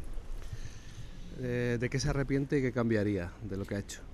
Bueno, eso es un examen de conciencia, señor Rojo. Veremos lo que nos contesta. Y bueno, pues yo sobre de qué me arrepiento, pues esta es una pregunta que yo me he hecho algunas veces a pesar de... Pues me arrepiento de haber podido ofender a personas por haber ganado un titular, en un periódico. De eso me arrepiento. O sea, yo creo que muchas veces no somos conscientes, yo lo digo sinceramente, ha tenido que suceder el recorrido de cada uno y sí que me arrepiento de eso. O sea, yo creo que se pueden hacer las cosas sin herir a la gente y sin ofender a la gente. Y yo creo que muchas veces en política lo hemos hecho, de hecho se hace, es solamente por ganar un titular, porque desgraciadamente vivimos en un mundo que si no das un titular parece que no existes, y si no existes no estás, y si no estás no te ponen. Y no te votan, nada más. Pues yo con todo eso, de eso sí que me arrepiento. Yo me arrepiento de haber ofendido a personas por haber ganado un titular y por haber, digamos, tenido un momento de gloria. Sí. Y ahí lo dejo. Y luego la otra... me parece interesante, sobre todo porque no sé si es una cosa que tiene que ver ya con el PP o si piensa usted que es lo mismo, porque no solamente quieren quitar el Senado, también quieren quitar las diputaciones. O sea, yo soy de los que creo que evidentemente el Senado tiene que tener una reestructuración y un cambio en profundidad, pero fundamentalmente por la España que tenemos hoy. O sea, es que no tiene nada que ver la España desde hace 40 años. Entonces el Senado es muy importante. Sobre todo es importante por una razón que se va a entender. Porque en la España territorial, la España de las comunidades autónomas, tiene que tener una cámara territorial. Y si no tuviese una cámara territorial habría que inventarla. Porque es que no se concibe una España territorial como es, con las comunidades autónomas, sin Cámara Autonómica.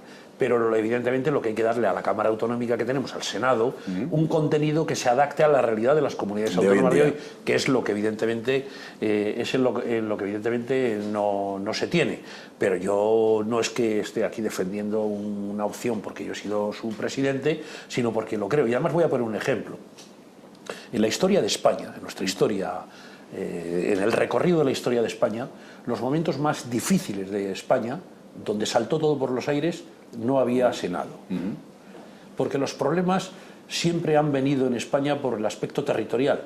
O sea, de la crisis económica saldremos, sin lugar a dudas. Pues es una pregunta que me tiene que contestar luego. Pues de la crisis económica saldremos. Ahora, de los problemas territoriales, que son los problemas que siempre han quebrado España y han quebrado la convivencia de los españoles, eso es lo que nos sucedió en el pasado. Y qué casualidad que evidentemente no había un lugar donde se discutía, se valoraba, se entraba en la profundidad de los problemas de las diferencias que tenemos territoriales. Por tanto, no sobra, sino que hay que reestructurarlo, hay que adaptarlo a la realidad, como diré más, como yo creo sinceramente que hay que hacer con la Constitución española. Es decir, yo creo que ese miedo reverencial que se tiene a no mover los textos legales, porque parece que... No, oiga usted, la Constitución fue fantástica y es fantástica. Ahora, hay que adaptarla a la realidad para que los jóvenes de hoy, o los chavales de hoy que tienen 15 años, dentro de 20 años, vean que eso es parte de lo suyo y no que vean que es una antigüedad que la tenemos ahí que de vez en cuando la quitamos el polvo. Pues no. O sea, no le tengamos miedo a la vida, ni a la historia, ni a las cosas. Yo no le tengo ningún miedo. Queda claro. Siempre ha dicho amén a las directrices de su partido, estoy hablando cuando usted era miembro activo del partido, o han sido los demás los que han hecho caso a lo que decía usted. Bueno, yo he sido una persona que he dicho siempre muchas veces lo que yo pienso. O sea, decir, yo bueno, eso es interesante. No, pero quiero decir que yo he sido bastante, por eso cuando decía que me considero un tío bastante atípico, es que lo considero. O sea, decir, yo he sido una persona que he dicho las cosas que pienso, las sigo diciendo ahora, las voy a seguir diciendo. O sea, decir, yo reivindico mi libertad, o sea, decir, y además a quien me esté escuchando, sobre todo a los jóvenes, es decir, hay que ser rebelde porque siempre hay una causa para ser rebelde. Hay que ser rebelde con causa, porque siempre hay una causa para la rebeldía. Pero con 65 años, con 100 o con 22 o con 16. O sea, yo creo que uno tiene que ser rebelde porque si no te acomodas. Y yo creo que hay momentos siempre para la rebeldía. Y por tanto yo siempre he dicho lo que he pensado. Algunas veces me ha ido mejor que otras, algunas veces han gustado muy poco el que yo haya dicho las cosas, pero yo en líneas generales es lo que he hecho, es lo que hago y es lo que yo pido a la gente que haga, ¿no? Porque hay causa para ser rebelde. ¿Hay alguna comida que le da flautulencias? Y aparte de eso, ¿hay algún político que le da flautulencias o no?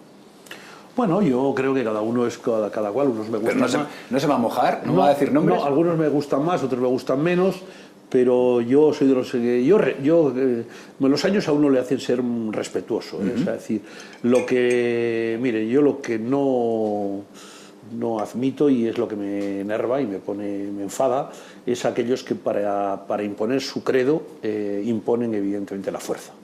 O sea, es decir, y eso es lo que no admito. O sea, a mí que uno me trate de convencer con la palabra, aunque no lo comparta, lo entiendo. Lo que no admito y lo que lo combato, y además, pero lo combato con lo mejor de mí mismo, es aquellos que para imponer su credo, lo tratan de poner con la fuerza, ¿no?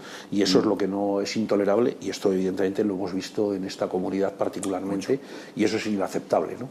Bueno, y hablando ahora del señor Rajoy, de nuestro presidente, que dice, se le llena la boca, algunas veces, no siempre, que el año que viene volvemos a crecer. Es más, una falacia más de las que suele decir este buen señor. ¿Qué haría usted que no ha hecho todavía el señor Rajoy y que no hizo en su momento el señor Zapatero? Para salir de esta debacle, lógicamente. Yo soy de los que creo que evidentemente cuando uno tiene la responsabilidad de gobernar, pues es complicado. Es más complicado que cuando uno evidentemente no está gobernando. O sea, cuando uno está gobernando, tú es a beneficio de inventario todo lo que puedas decir. Cuando estás en la responsabilidad, lo digo porque esto también me ha tocado a mí, cuando estás al frente de una institución y de la responsabilidad de tener que gobernar, pues eso evidentemente tiene muchas dificultades. Es lo que a mí me parece que se tiene que hacer cada vez más. Contar la verdad a los ciudadanos, aunque sea una verdad dura y una verdad evidentemente que cuesta entenderla. Es decir, yo creo que no hay que pasar como que no sucede nada una campaña electoral contando Alicia en el País de las Maravillas, todo lo que se va a hacer, sabiendo que una vez que has ganado puedes no hacer nada, que no pasa nada. Yo creo que cada vez el ciudadano está exigiendo que un programa electoral tiene que ser un compromiso con los ciudadanos. Es decir, es un compromiso, pero que va a misa. Y si no, no lo cuentes. Es decir, ¿por qué? Porque no vale que digas después que es que tú te has encontrado esto o aquello de una determinada manera y de esa forma te lo quitas de medio. Oiga usted. Y yo creo que el ciudadano cada vez nos está exigiendo más que se les diga la verdad, que se cuenten las cosas y no te comprometas a lo que no te puedas comprometer. Por tanto, esa es una de las cosas por las cuales hoy la política tiene menos credibilidad, porque la gente no se termina de creer que cuando dices que vas a hacer esto, la gente dice no lo vas a hacer, o si lo haces lo harás por casualidad, pero no, ni tan siquiera que lo puedas hacer, ¿no? Y esto es lo que nos está sucediendo, y esto es lo que no puede ser. Por tanto, una campaña electoral que va con un programa electoral tiene que ser un compromiso fiable y firme para que si tú fallas ahí, le digas a los ciudadanos por qué no lo haces. Pero no echándole la culpa al anterior, porque al anterior no solamente le echas la culpa, sino ya le castigaron los ciudadanos no votando. Lógicamente. Y entonces, bueno, pues hoy estamos viendo este desafecto que hay del ciudadano con la política, que yo suelo decir que es la política la que se ha separado de los ciudadanos. No se han separado los ciudadanos de la política. Inteligente. Y luego, además, nos está sucediendo una cosa que es muy importante. Es decir, nosotros estamos inmersos en el proyecto europeo, que es un proyecto que es... Pero si la gente no cree ya en el Europa... leitmotiv, pero es el leitmotiv de lo que somos, pero no cabe duda de que hace aguas por todos los sitios. Y hace aguas por todos los sitios, ¿por qué? Pues porque unos mandan no estando y los que están no mandan. Quiere decir que hoy los dirigentes de la Unión Europea no mandan nada y quien no está al frente de las instituciones europeas, en este caso la señora Merkel, es la que está mandando el Draghi, al frente del tema del Banco Europeo, en fin, el Fondo Monetario, el Fondo Monetario Internacional, en fin, todos estos organismos que están ahí, que los ponen y los quitan, unos pocos, que nos hacen a todo el mundo comulgar con lo que nos dicen y evidentemente no tiene consecuencias nada de lo que digan o lo que no hagan. Y esto es lo que verdaderamente hace que el proyecto europeo hoy esté muy cuestionado por los ciudadanos, porque lo que creen es que se ha convertido en un instrumento contra los ciudadanos más que a favor de los ciudadanos. Y tiene que ver un poco con lo que decía anteriormente. Yo creo que habría que contar más la realidad de las cosas. Porque cuando cuentas la realidad de las cosas, la gente es muy inteligente, la gente lo entiende. La gente sabe que cuando hay dificultades, pues las dificultades se solventan, ¿no? Pero lo que no quieren es que les contemos cuentos. Y hay una sensación de que se están contando demasiados cuentos. Y cuando se cuentan muchos cuentos, pues la gente termina pasando. Y cuando pasas, la gente no cree. Y cuando no cree, termina habiendo dificultades. Y cuando termina habiendo dificultades, pues la democracia se tambalea, ¿no? Lógicamente. Y esto es un poco todo esto de lo que nos está pasando, ¿no? Pues sí. Bueno, tenemos la suerte de tener un café espléndido. Y además, un café, como lo que yo siempre digo, hay que utilizar y consumir productos alaveses. Y este es alavés, de toda la vida. La Café es la brasileña, de la familia Ibarrondo. Un saludo porque les quiero mucho. Ahora tenemos la pregunta de una gran profesional, Marichu Díez, que le va a preguntar a nuestro invitado algo. Como histórico socialista vasco, señor Rojo, y viendo ya el ruedo político desde la barrera, dígame, ¿por dónde cree que tiene que pasar el futuro del socialismo vasco en cuanto a alianzas futuras? Bueno, pues sobre esta pregunta, que evidentemente se nota que la hace una profesional y comprometida y que me compromete, pero lo voy a decir con toda la claridad. O sea, yo creo que hoy nuestra comunidad necesita grandes acuerdos y grandes acuerdos para que haya mucha estabilidad en las instituciones, ¿no? O sea, es decir, no nos podemos permitir el lujo de estar todo el día discutiendo si vamos a acordar o no vamos a acordar. Y yo creo que en Euskadi hay dos sensibilidades importantes, que es lo que representa el nacionalismo y lo que representa a aquellos que no somos nacionalistas, pero que somos parte de la comunidad, que sentimos la comunidad de otra manera, pero somos en la esencia, en lo esencial y en la esencia somos lo mismo. Y yo creo que eso es lo que en estos momentos, ante lo que han votado los ciudadanos, yo creo que habría que sumar. A mí me gustaría, y lo digo sinceramente, que el Partido Nacionalista Vasco y el Partido Socialista se entendiesen. Yo quiero que se entiendan, yo quiero que acuerden, lo digo sinceramente, porque quiero estabilidad para mi comunidad y porque tengo tan buenos recuerdos de los tiempos que se hizo, de cómo creció la comunidad, de cómo desarrollamos, cómo nos hicimos punteros en el mundo, cuando fuimos capaces de hacer aquella reconversión que fue dramática, pero luego ha tenido unos frutos muy importantes, porque le cambiamos el ritmo al país y sobre todo le dimos una vuelta a la economía. Bueno, todo aquello lo hicimos en unos tiempos. Yo creo que tenemos que tener puesta la mirada en aquello y sobre todo tenemos que pensar en los ciudadanos. Yo en estos momentos quizás también no estoy en la primera línea de la política, soy más ciudadano de a pie. Observador, ciudadano de a pie, observador, que lee, que, en fin, que conozco los temas, y a mí me gustaría evidentemente que las dos sensibilidades se pusiesen de acuerdo y se entendiesen. Pero es una cosa porque curiosa. por encima de todo, y lo digo de verdad, yo en estos momentos estoy mucho más en clave de ciudadanía que en clave de partido. Yo, o sea, creo mucho más en lo que escucho. Yo hablo con mucha gente, y a mí mucha gente ahora, quizás porque no me ven que estoy en ningún sitio, se atreven a decirme lo que piensan. Y yo tengo que decir qué es lo que me dicen los ciudadanos, mucha gente. Y la mayoría de la gente me habla en la clave que estoy hablando yo ahora. Y eso es lo que en definitiva estoy trasladando, ¿no? Pero es una cosa muy curiosa. Vamos a ver, yo no lo entiendo. O sí lo entiendo, pero quiero que me lo explique usted. Me está hablando de llegar a un acuerdo, sería interesante un acuerdo con el PSOE y el PNV. Vale, un partido de derechas, ¿no? No hay posibilidad, digo yo, ¿por qué no con el PP? Porque no suma. Quiere decir que siempre... quiere decir que no entra en el juego. No, es que no interviene, es decir, es que no se suma, es decir, los ciudadanos han votado de una determinada manera, han votado y es lo que hay. Sí. Y hay que darle una mayoría y una estabilidad parlamentaria y una estabilidad en las instituciones. Sí. Y por tanto, el PNV tiene que buscar apoyos para solventar la situación que tenemos en estos momentos. Y entonces podemos estar haciendo lo que estábamos haciendo ahora. Hasta hace poco. Mirando para un lado, mirando para otro, en la exigencia cada uno de lo suyo, y va pasando el tiempo. Pero los problemas de los ciudadanos están ahí. Y la política está para resolver problemas, no para generar problemas. Cuando el ciudadano percibe que la política genera problemas, entonces te lo tienes que preguntar. ¿Qué es lo que está pasando? Aquí estás haciendo algo mal. Entonces, dicho esto, a mí me dice el sentido común y la lógica que las dos sensibilidades que están ahí, que dan una mayoría parlamentaria y una mayoría a estabilidad en las instituciones, hace que el Partido Socialista se pueda entender con el Partido Nacionalista Vasco para sacar a este país de la crisis y darle la estabilidad que necesita el país, que creo que es lo que están exigiendo los ciudadanos. Bueno, ahora ya vamos a un tema un poco más íntimo, más personal. Y yo le voy a poner una situación que yo sé que le va a emocionar aquí a nuestro invitado.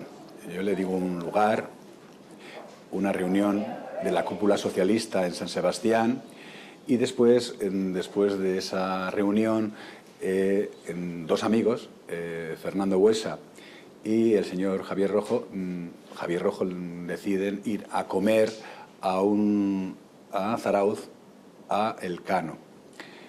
Al final no pudo ser, él lo explicará por qué, pero eso le costó la vida a Fernando Buesa, porque recibió un atentado mortal de ETA. La pregunta que yo le hago es, ¿se ha planteado más de una vez el haber dicho, no tenía que haber cedido, tenía que haber conseguido llevar a mi amigo a comer a Zarauz? Bueno, efectivamente fue un 22 de febrero, además había un día precioso en San Sebastián, porque digo precioso porque siendo febrero había gente que se estaba bañando en la playa, se veía desde el Palacio Miramar, que era donde estábamos nosotros en la reunión, y teníamos nosotros una reunión en Vitoria a las 5 de la tarde, porque teníamos el comité electoral a las 5, y yo le dije a Fernando, le digo, oye, Fernando, ¿te parece que vayamos no a Zarauz sino a Guetaria? ¿Te parece que le dije, ¿te parece que vayamos a Guetaria al Cano a comer y tal, y luego nos vamos de ahí a Vitoria? Ah, pues me parece muy bien, me parece perfecto y tal. Y bueno, en todo esto, en el interín. Sí, en ese tiempo me llama por teléfono, porque yo tenía un problema, porque tenía un juicio el día 23 de febrero, tenía un juicio, el día 24 de febrero tenía un juicio, y había que preparar ese juicio.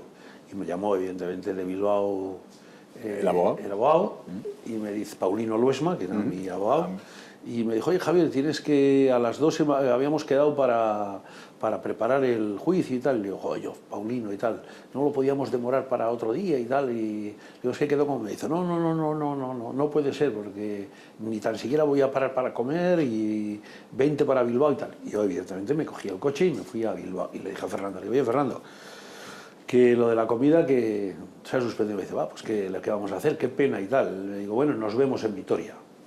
O sea, fue lo que nos evita. Yo me fui a Bilbao, Fernando se fue a Vitoria, y yo evidentemente fui, después de Bilbao me fui a Vitoria, y estaba en Vitoria, que eran las 4:20, estaba comiendo yo en mi casa con mi hija, y a las 4:30 yo estuve hablando por teléfono con él,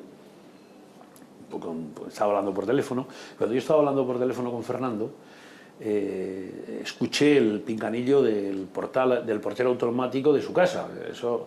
Y entonces me dijo, oye, Javier, te dejo porque me está llamando Jorge Díez, su escolta. Su escolta, sí. Me está llamando Jorge porque tengo que ir para el partido y nos vemos. Le dije, oye, pues Fernando, nada, nos vemos y tal y cual, seguimos y nos vemos. Esto eran las 4:30 cuando colgó, y yo me acuerdo que estaba en mi casa, estábamos recogiendo la cocina, mi hija y yo, y a -20, a las 5 menos 20, sonó La explosión. la explosión, porque yo vivo en la Plaza Amárica y Fernando vive, digamos, al lado de la Escuela de Ingenieros. Sí, es cierto. Y entonces, evidentemente, sonó una explosión que se movió, evidentemente, todo el edificio. Y yo tuve la intuición, la percepción de que algo había pasado. Tan es así que yo inmediatamente llamé por teléfono. Le llamé por teléfono a Fernando, le llamé por teléfono. Tengo que decir que el teléfono me daba señal. El teléfono me daba señal, pero evidentemente no cogían. Me daba señal y yo le dije a mi hija, vamos, porque ha tenido que pasar algo. Ha tenido que pasar algo y ha tenido que pasar algo muy cerca de aquí. Y evidentemente salimos, estaba llovizneando en Vitoria, entonces ese día estaba llovizneando en Vitoria, caían unas gotas y evidentemente, bueno, pues sucedió todo lo que tal. Y yo me he preguntado muchas veces, sí que me lo he preguntado, me he preguntado muchas veces si hubiese sido todo distinto, si verdaderamente ese día nos hubiésemos ido a comer a Guetaria y no hubiésemos tenido que ir yo a Bilbao y él a Vitoria, ¿no? Bueno, es el destino, es la vida. El coche bomba llevaba allí días, no era un coche que habían puesto en ese momento, sino que era un coche que estaba aparcado que llevaba días. No sé si hubiese sucedido en otro momento o no, pero sí que yo me he preguntado, esa es una pregunta que yo me la he hecho muchas veces. Y bueno, no tiene respuesta, como no puede ser, salvo una que siempre termino diciéndolo, ¿no? Es el destino. Seguramente hay un destino que está marcado y cada uno de nosotros lo tenemos puesto sobre nuestras cabezas, ¿no? Y no cabe duda que esto, pues bueno, a mí me cambió la vida, porque me cambió mi destino y mi rumbo me lo cambió para muchas cosas, ¿no? Evidentemente, la pregunta es ¿para qué sirvió todo aquello? ¿No? O sea, es decir, que es una desgracia, una injusticia que no tiene nombre, o sea, es decir, una sin razón que dónde te lleva, o sea, es decir, pero no esta, sino todo lo que se ha hecho. O sea, es decir, estamos hablando hoy de Fernando, pero podríamos estar hablando de todo el mundo. Es decir, cuando las cosas no tienen sentido, cuando las cosas al final no terminan más que generando sufrimiento, y la vida es muy corta, porque la vida que de cada uno de nosotros, la vida es un pisplas. Y si todos nos dedicásemos a ser mejores personas, seguramente la vida sería de otra manera, ¿no? Y por tanto, aquello no sirvió absolutamente para nada, sino más que para truncar la vida de una familia, para quitarle de en medio a él, para evidentemente joder la vida de mucha gente. Pero no cabe duda, bueno, pues que su legado ha quedado ahí. Yo creo que es un referente muy importante para futuras generaciones, ¿no? Bueno, algo más alegre. Después de esta pregunta, vamos, ¿qué le dice usted a esta canción que le va a cantar yo a usted? Para ser conductor de primera, de primera, de primera. Vamos a ver, ¿por qué nadie se quiere montar con usted? Todos yo creo que dicen, pero qué malo es conduciendo. Yo creo que hay una, yo creo que también leyenda urbana también. Yo creo que eso es una leyenda urbana como una catedral. Vamos, yo soy un ciudadano que, bueno, yo conduzco porque tengo mi coche. Y en mi vida me han puesto... una multa. En mi vida me han puesto... Eso no quiere decir que conduzca bien, ¿eh? En mi vida me han puesto dos multas, y ha sido una por adelantar y otra por aparcamiento. Por aparcamiento indebido, que aparqué en un sitio que no debía haber aparcado, y la otra por adelantar y la otra por un adelantamiento que pisé la línea continua. Pero yo no me considero que sea un mal conductor. Soy un conductor... Tranquilo, o sea, cumplo las señales de tráfico. Yo tengo que decir que, mira, si hay algo que ahora, pero lo cumplo y créeme a rajatabla, Bueno, el otro día me pasó una anécdota que la voy a contar. Yo ahora cuando salgo a cenar o no bebo cerveza sin alcohol y tengo que decir que... La cerveza sin alcohol ha dicho usted antes que no, ¿eh? No, pero no, me molesta, pero bueno, como tengo que conducir, soy de los que ni una cerveza ni nada de nada. Y tengo que decir que me gusta tomar después de cenar mi gin tonic y tal, lo tengo que decir. Y el otro día estuve en una cena y tomé cerveza sin alcohol. Y cuando iba para casa había un control y yo quería que me parase la policía. Y no te pararon. Y cuando voy a pasar me dice la policía, pase. Y le digo al policía, oiga, que quiero soplar. Y me mira y me dice, y le digo, oye, que quiero soplar. Le digo, bueno, le dice, venga, pase usted. Le digo, aquí hacemos todo lo que nos mandan y este capricho que tengo yo, porque ya que por lo menos no bebes, que por lo menos te manden soplar, pues no hubo forma y no pude soplar. Por tanto, en fin, con respecto a conducir, hombre, no me considero Fernando Alonso para nada. Pero bueno, tampoco esa leyenda urbana de aquellos que cuentan lo que cuentan, en fin, pero bueno. Bueno, una cosa que ustedes no saben y es interesante. ¿Saben que nuestro invitado hizo de vidente para el señor expresidente Zapatero, cuando era prácticamente desconocido, no solamente para todos los españoles, sino incluso para su partido? Nadie creía en él y en una fila, cuando iban a votar, aquí, don Javier dijo: tú tranquilo, señor Zapatero, que vas a ser no solamente importante en nuestro partido, sino en España. ¿Es cierto o no es cierto? Y aparte, así ya bueno, unimos la pregunta. más o menos, ¿no? Unimos la pregunta porque yo sé que es amigo suyo y yo también estoy de acuerdo con usted, porque lo hemos hablado antes, en que una cosa que se debía hacer en este país es reivindicar la figura del señor Zapatero. Dicho queda. Él nos cuenta. Bueno, es verdad, yo fui, y aparte que esto apareció en un libro que lo escribió un periodista, esto que acabas de decir tú, porque yo evidentemente no lo cuento, tal, esto lo contó Otra persona. Sí, lo contó, además voy a decir quién, lo contó un diputado por La Rioja, lo contó Ángel Martínez San Juan, para que queden claras las... ¿Quién ha dicho? El copyright, Sí. lo vamos a darle a Ángel Martínez San Juan, que fue el que contó, el que yo evidentemente vaticiné que Rodríguez Zapatero sería un hombre importante no en el PSOE, sino evidentemente en nuestro país. Cuando evidentemente no era... Cuando gobernaba, en el final del tiempo de Felipe González. Dicho esto, sobre los segundos sí que me parece... Yo no me voy a poner ahora en estos momentos, yo me considero amigo del expresidente del gobierno, y diré más, yo creo que el tiempo a cada uno nos va a poner en nuestro sitio. Yo estoy convencido que Rodríguez Zapatero pasará a la historia de nuestro país cuando todo se aclare, todo se asiente, ¿no? Cuando todo se asiente y cada uno esté en el lugar que evidentemente que la historia le pone. Una persona que ha hecho muchísimas cosas y sobre todo ha hecho por algo que desde una opción de izquierdas es fundamental, que es todo lo que tiene que ver con la igualdad y todo lo que tiene que ver con la libertad. Y yo creo que Rodríguez Zapatero, sin lugar a duda, ha hecho muchísimo. El tiempo a cada uno le pone en su sitio y veremos si esto es como yo lo digo o como evidentemente algunos se han encargado de machacarlo y que todavía evidentemente hoy lo hacen, ¿no? Y sobre todo voy a decir una cosa de él, y de eso sí que presumo porque lo conozco muy bien. Mira, José Luis Rodríguez Zapatero es una buenísima persona. O sea, es decir, tendrá defectos como tenemos todos. Pero yo, que lo he conocido desde hace muchísimos años, es una persona muy buen tipo, muy buena persona.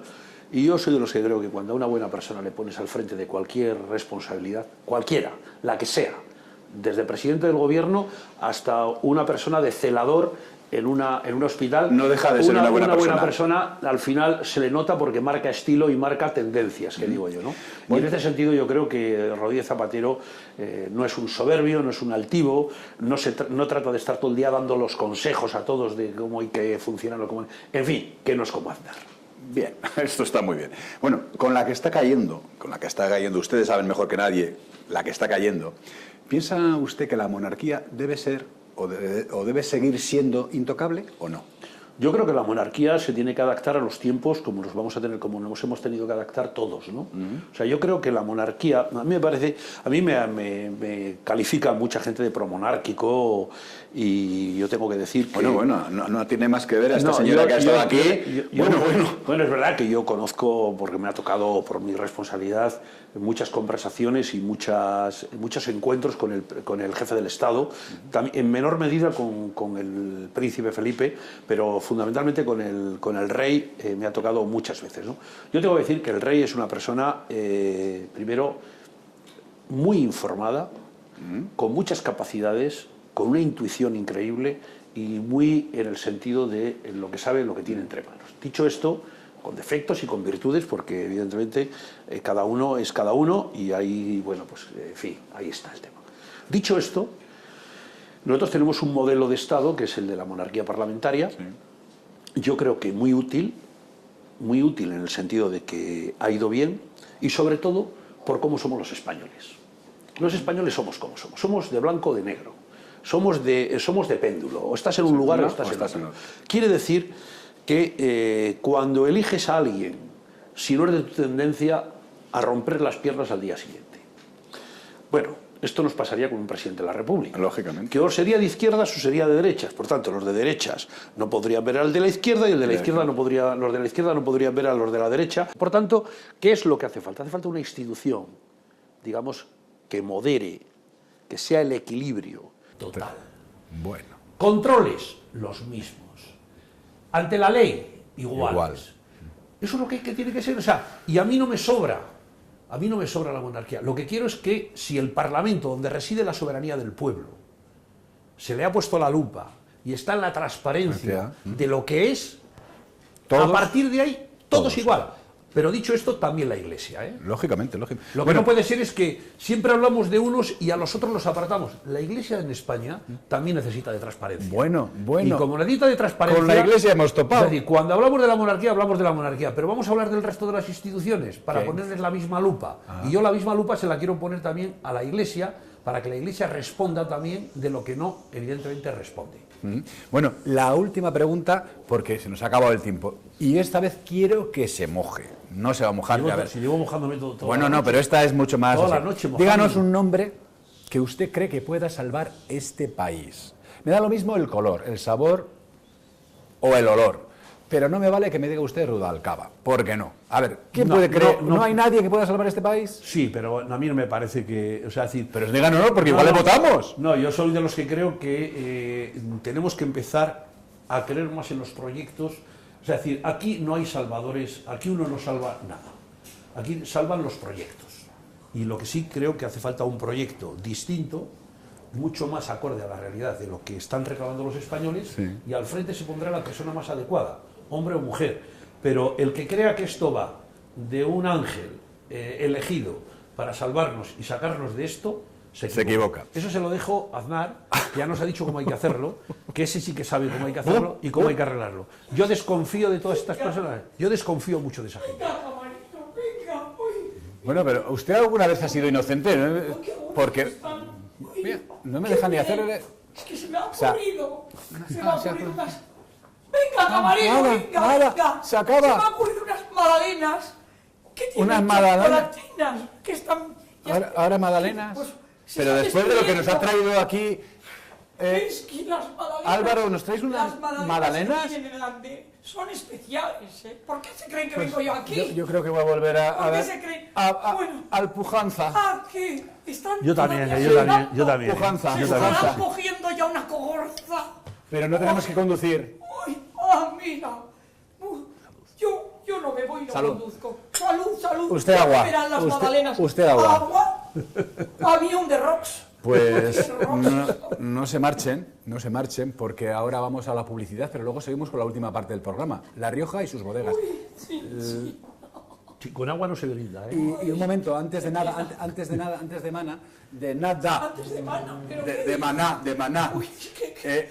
Una cosa que tenemos que darle a nuestro invitado. Para que siga bebiendo. Para que siga, para cuando cene, tome pujanza.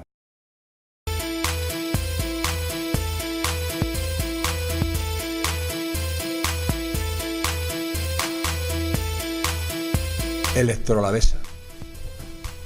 El mejor sistema, su mayor confianza.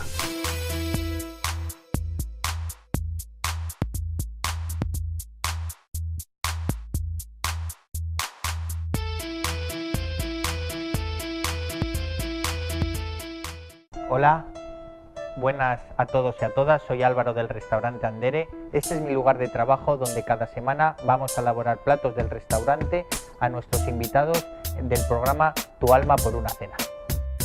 Este es nuestro comedor de carta, donde solemos sacar a nuestros clientes y amigos esas últimas creaciones de nuestra cocina tradicional con toques vanguardistas. Aquí estáis en nuestro pequeño tesoro, el jardín, en un entorno natural resguardado de la lluvia.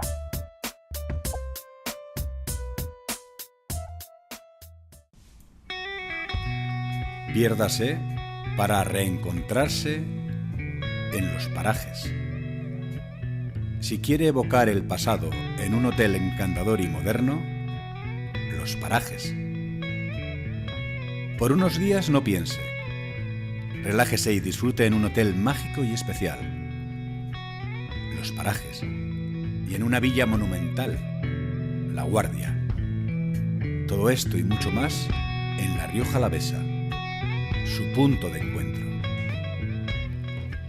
Los Parajes, su hotel para recomendar. Solo cuando el cielo y la tierra se unen en un lugar tan especial, se crea la magia de un vino único. Pujanza.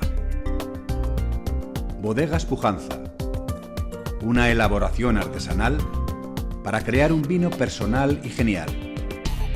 Su vino de La Rioja Alavesa. Un vino. Pujanza. ¡Qué bien huele! Delicioso. Hacía tiempo que no probaba un café tan rico. Pues es mi café de toda la vida. ¿Ah, sí?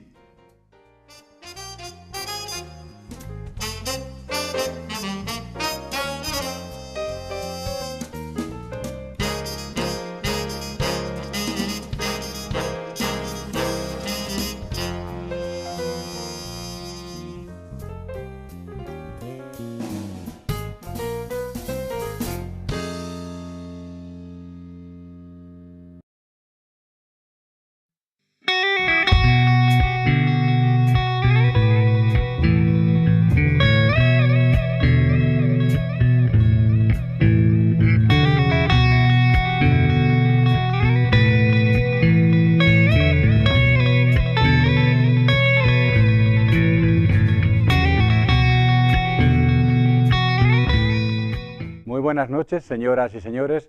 Estamos en una tierra muy especial. Estamos en La Rioja Alavesa, y dentro de La Rioja, en uno de sus pueblos más emblemáticos, en La Guardia, donde el vino y el arte van parejos. Y dentro de La Guardia hay un lugar realmente mágico, realmente encantador, Los Parajes. Este lugar maravilloso, este hotel que yo les aconsejo que vengan a visitar. Y en él, el alma mater es nuestra anfitriona, Chari.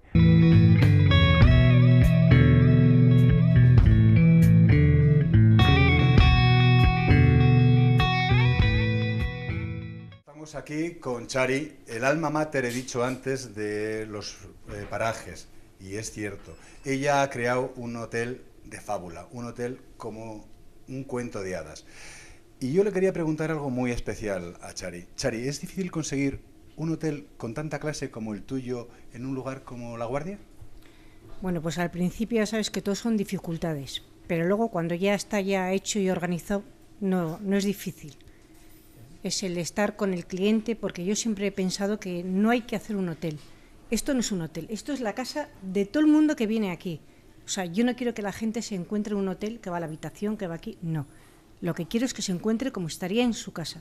Y a todos mis clientes cuando vienen, les digo que están en su casa, no en un hotel. Y creo que lo hemos logrado.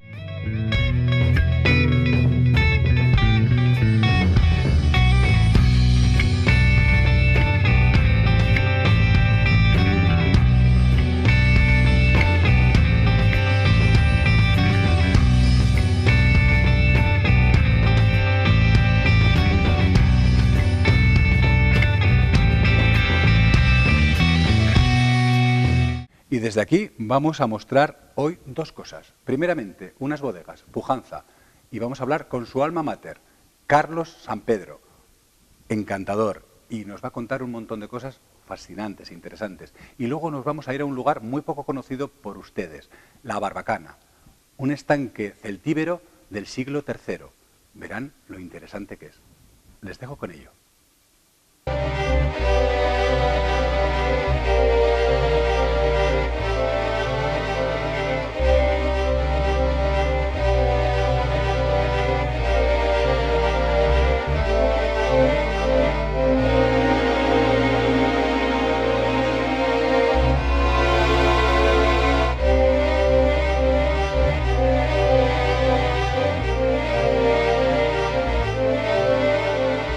Estamos con don Carlos San Pedro en las bodegas Pujanza. Y es una tradición el que tiene la bodega Pujanza y don Carlos. Durante 4 generaciones han ido detrás del vino perfecto, de los grandes vinos, de las bodegas. ¿Esto ha hecho evolucionar mucho el vino o el vino no evoluciona?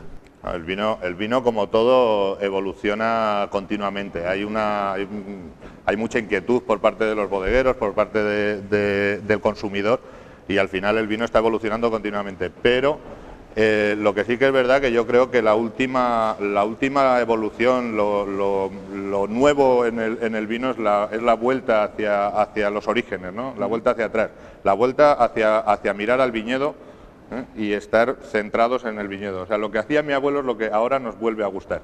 ¿Sí? ¿Y es lo que vende? No sé si es lo que vende, a mí es lo que me gusta. Entonces, como creo que me dedico a lo que me gusta, yo tengo la visión del vino así.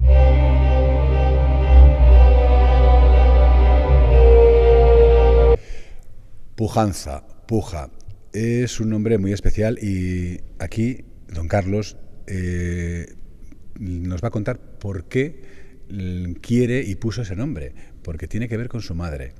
Y aparte de eso, él no sé si tenía muy claro desde crío que quería ser bodeguero o es una afición que le vino después. La afición a ser bodeguero me llegó con el tiempo. Yo desde niño lo que he tenido claro es que quería dedicarme al viñedo, que es lo que mi padre nos inculcó a los hijos desde pequeño, y yo me considero un viticultor, siempre me he considerado un viticultor. Pasa que sí que es verdad que hasta que no metes tu trabajo en una botella y la descorchas unos años después, parece que te queda un hueco. ¿No? Entonces el vino fue viniendo después, mi afición a dedicarme al vino. Mi afición a los vinos ha sido desde pequeño, hemos vivido toda la vida entre viñedos y entre bodegas, ¿no? Pero sí que es verdad que yo siempre me consideraré un viticultor.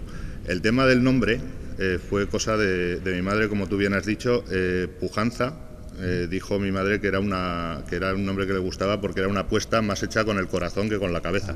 Si hubiese pensado, hubiese seguido en la bodega familiar y todo hubiese sido mucho más sencillo, mucho más fácil. Y me decanté a hacer unos vinos muy personales y muy mirando siempre a la viña.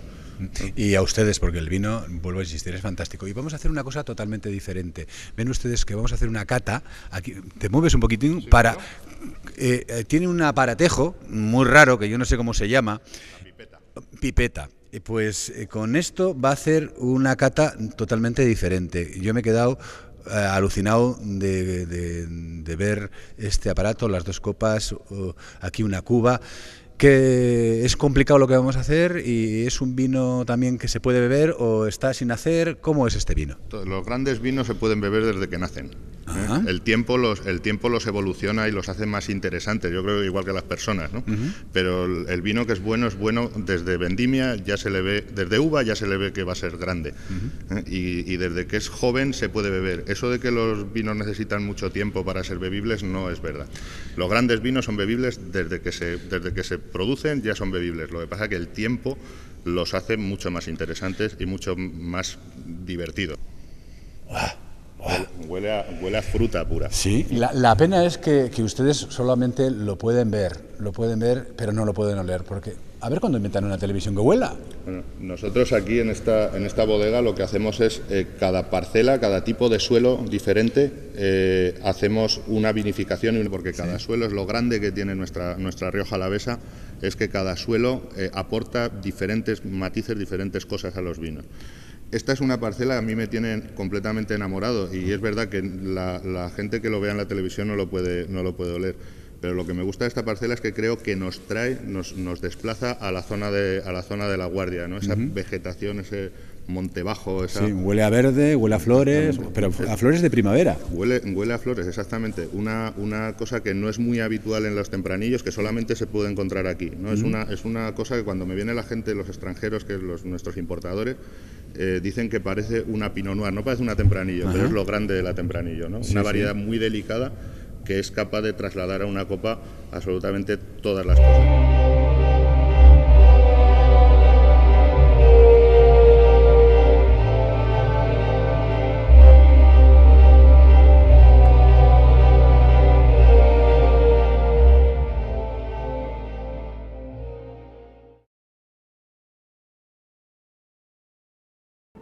antes de beber, hemos visto que Carlos ha cogido, ha descorchado la botella, la ha olido, ha mirado el color. Con estas dos cosas, ¿se es capaz de saber si es un buen vino, un buen caldo? Bueno, según dice un amigo mío muy gracioso, siempre dice que para ver si un vino es bueno hay que utilizar los 5 sentidos. Dice que hasta el oído es importante porque puedes ver la densidad de un vino al oírlo caer. A mí ya me parece excesivo, ¿no? Y sí que es verdad que todas las partes de la cata son importantes, pero el color es algo muy relativo porque cada variedad nos da unas tonalidades diferentes, unas intensidades diferentes. Cada vino es un mundo, cada suelo es un mundo. Estamos en Rioja Alavesa, que es la zona yo creo, del mundo, junto con la Borgoña, con más variedad de suelos y con una parte de la cata no puedes saber si un vino es bueno o no es bueno. Lo que sí que es verdad que ya la nariz es una parte muy importante en un vino de calidad. Si un vino no huele bien, seguro que no nos va a gustar, pero no es imprescindible para saber la calidad de un vino. Sí para saber su estado, pero no la calidad.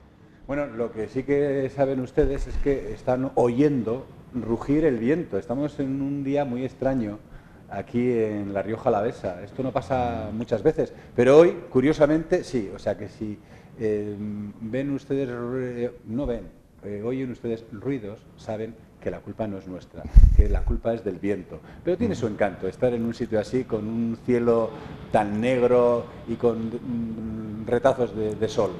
O sea que lo intentamos hacer bien, pero la naturaleza puede más que nosotros.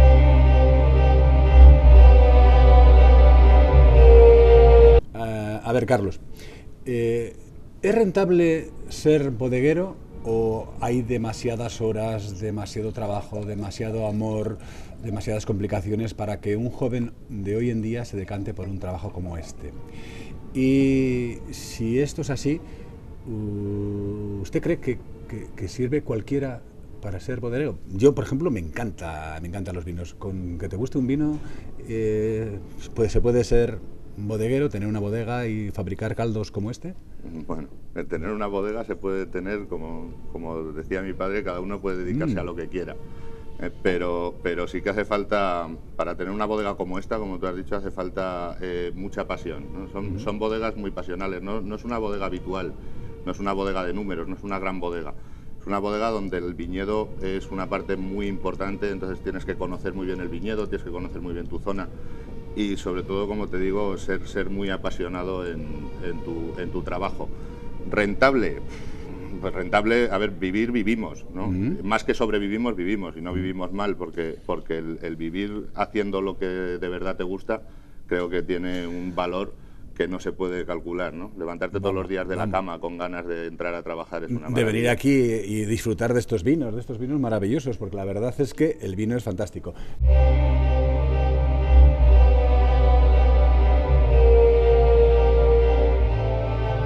Acabo de catar un vino Pujanza del 2011. Antes hemos hecho una cata con uno del 2009. Después hemos probado uno del 2008. Y curiosamente, todos son diferentes. Cuando yo tenía entendido que las bodegas intentan mantener un tipo de vino para que sus clientes, sus enamorados, tengan un vino similar. Esto no es lo que yo he visto siempre. No, son muy diferentes. Yo siempre digo que nosotros tenemos un compromiso con el viñedo. No con la gente, sino con el viñedo. La base de nuestra bodega es el viñedo. El viñedo está en el campo, ¿no? Y no todos los años son iguales. Las dos añadas probablemente más radicales que hemos podido conocer últimamente, 2003 y 2002. 2003, si os acordáis, la gente se moría de calor. Sí, y 2002 fue un año muy frío. Es imposible que dos vinos puedan ser iguales, a no ser de que empieces a mezclar cosas. Y aquí lo tenemos clarísimo que nunca lo vamos a hacer. Compromiso con el viñedo, compromiso con la naturaleza. Los vinos se tienen que parecer a los años en los que ha estado la uva en el campo. O sea que el enólogo está de más. El enólogo es un intérprete. El enólogo nunca puede ser lo más importante en una bodega. Luego le diremos a Marta que ella es la intérprete. El enólogo o el bodeguero o todo el mundo que trabaja en una bodega, todo el mundo es importante. Yo siempre pongo un ejemplo que es una orquesta, una sinfónica, ¿no? El que toca el triángulo es importante. Tiene que darle a tiempo. El director es muy importante, pero no es imprescindible. El importante es el que compuso la gran obra para hacer una obra maestra. ¿Son los mejores vinos los de la Rioja Alavesa de España? Y con respecto al mundo, ¿cómo estamos? ¿En buen punto, en medio o todavía nos ganan? Bueno, de España claramente creo que es la zona con más interés vinícola que puede haber ahora mismo. Es Rioja Alavesa y una pequeña parte de la Sonsierra riojana, que la tenemos justo a nuestra espalda. Es la zona donde más vinos complejos y más vinos serios y más vinos de envejecimiento puede haber en España, seguro, vamos. Y a nivel mundial estamos cogiendo la importancia que nos merecemos, ¿no? Creo que en los últimos 10-12 años están haciendo las cosas muy bien y que anteriormente se han cometido muchos errores que todavía los estamos pagando, pero está claro que nuestra calidad está a nivel de las grandes zonas vinícolas del mundo.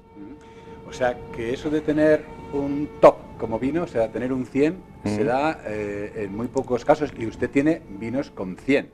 Sí, el Pujanza Norte es nuestro vino más conocido probablemente a nivel mundial de especialistas. Ha conseguido 100 puntos durante 5 años consecutivos. Bueno, miel sobre hojuelas. Muy bien. Y bueno, yo sigo, o sea, después mi cardiólogo, que ustedes le conocerán, va a poner el grito en el cielo, porque no es una copa, son más. Y no me has brindado por ustedes. Por la Rioja Alavesa.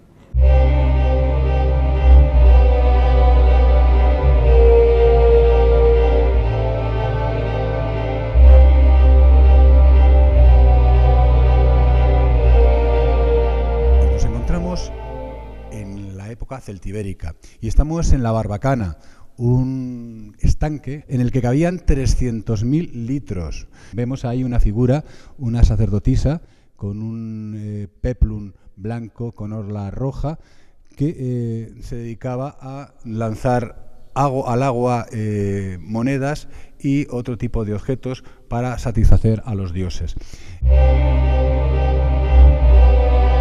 Bueno, el pozo que traía el agua a este estanque está a 80 metros por encima de esta altura, en la parte norte de la villa, al lado de lo que son las murallas y de lo que es la iglesia y el castillo. Como ven, tiene una forma irregular, aunque en la parte más ancha parece un rectángulo. La mampostería es totalmente original y el suelo son lajos de piedra también auténticas. Curiosamente, parece ser que era la mejor forma de que el agua no filtrara. Se acerca la cámara al fondo, verán ustedes esa especie de redondel que era una antigua fábrica de hacer campanas. Si nos vamos a un primer plano, esto también tiene que ver con el agua, es un pozo, y es un pozo medieval. Ya en esa época estaba cubierta lo que es la Barbacana, lo que es el estanque celtíbero, y solo existía el pozo.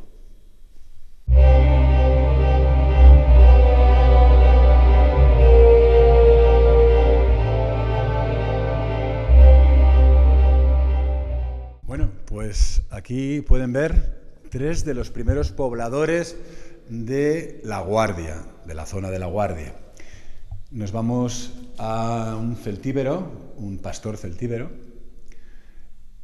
Nos vamos a un luchador, un defensor de la tierra de la Edad del Hierro, y a un viticultor medieval con sus uvas ya en la mano. Ya desde entonces esta tierra tenía pasión por el vino, pasión por los caldos. Espero que les haya gustado. Interesante, ¿verdad? Bueno, pues viene la pregunta. Ustedes han visto la Barbacana, han visto el estanque celtibérico. ¿Cuántos litros son capaces de albergar esta Barbacana ¿cuántos litros son capaces de albergar? Vale, si lo aciertan, llamen a este teléfono que ven ustedes aquí, sean los primeros, porque los primeros y los segundos tienen premio. ¿Cuál es el primer premio? El primer premio es pasar una noche aquí, en Los Parajes, en este sitio tan fantástico. ¿Cuál es el segundo? Pues un estuche de botellas Pujanza, de una bodega fantástica, de un vino exquisito.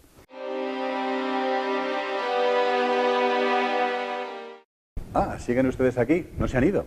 Bueno, pues es hora de despedirnos. Les veo en unos cuantos días, como máximo en 10. Sean buenos, les quiero. Descansen muy bien esta noche. Hasta luego.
Electrolavesa.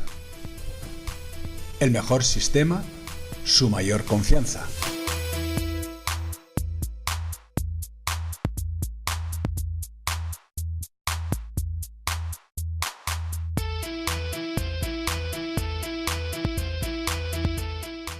Hola, buenas a todos y a todas, soy Álvaro del restaurante Andere. Este es mi lugar de trabajo donde cada semana vamos a elaborar platos del restaurante a nuestros invitados del programa Tu alma por una cena. Este es nuestro comedor de carta, donde solemos sacar a nuestros clientes y amigos esas últimas creaciones de nuestra cocina tradicional con toques vanguardistas. Aquí estáis en nuestro pequeño tesoro, el jardín, en un entorno natural resguardado de la lluvia.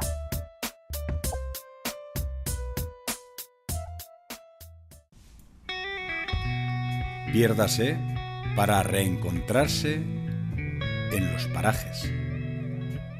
Si quiere evocar el pasado en un hotel encantador y moderno, Los Parajes. Por unos días no piense. Relájese y disfrute en un hotel mágico y especial. Los Parajes. Y en una villa monumental, La Guardia. Todo esto y mucho más en La Rioja Alavesa, su punto de encuentro. Los Parajes, su hotel para recomendar. Solo cuando el cielo y la tierra se unen en un lugar tan especial, se crea la magia de un vino único. Pujanza. Bodegas Pujanza. Una elaboración artesanal para crear un vino personal y genial. Su vino de La Rioja Alavesa. Un vino. Pujanza.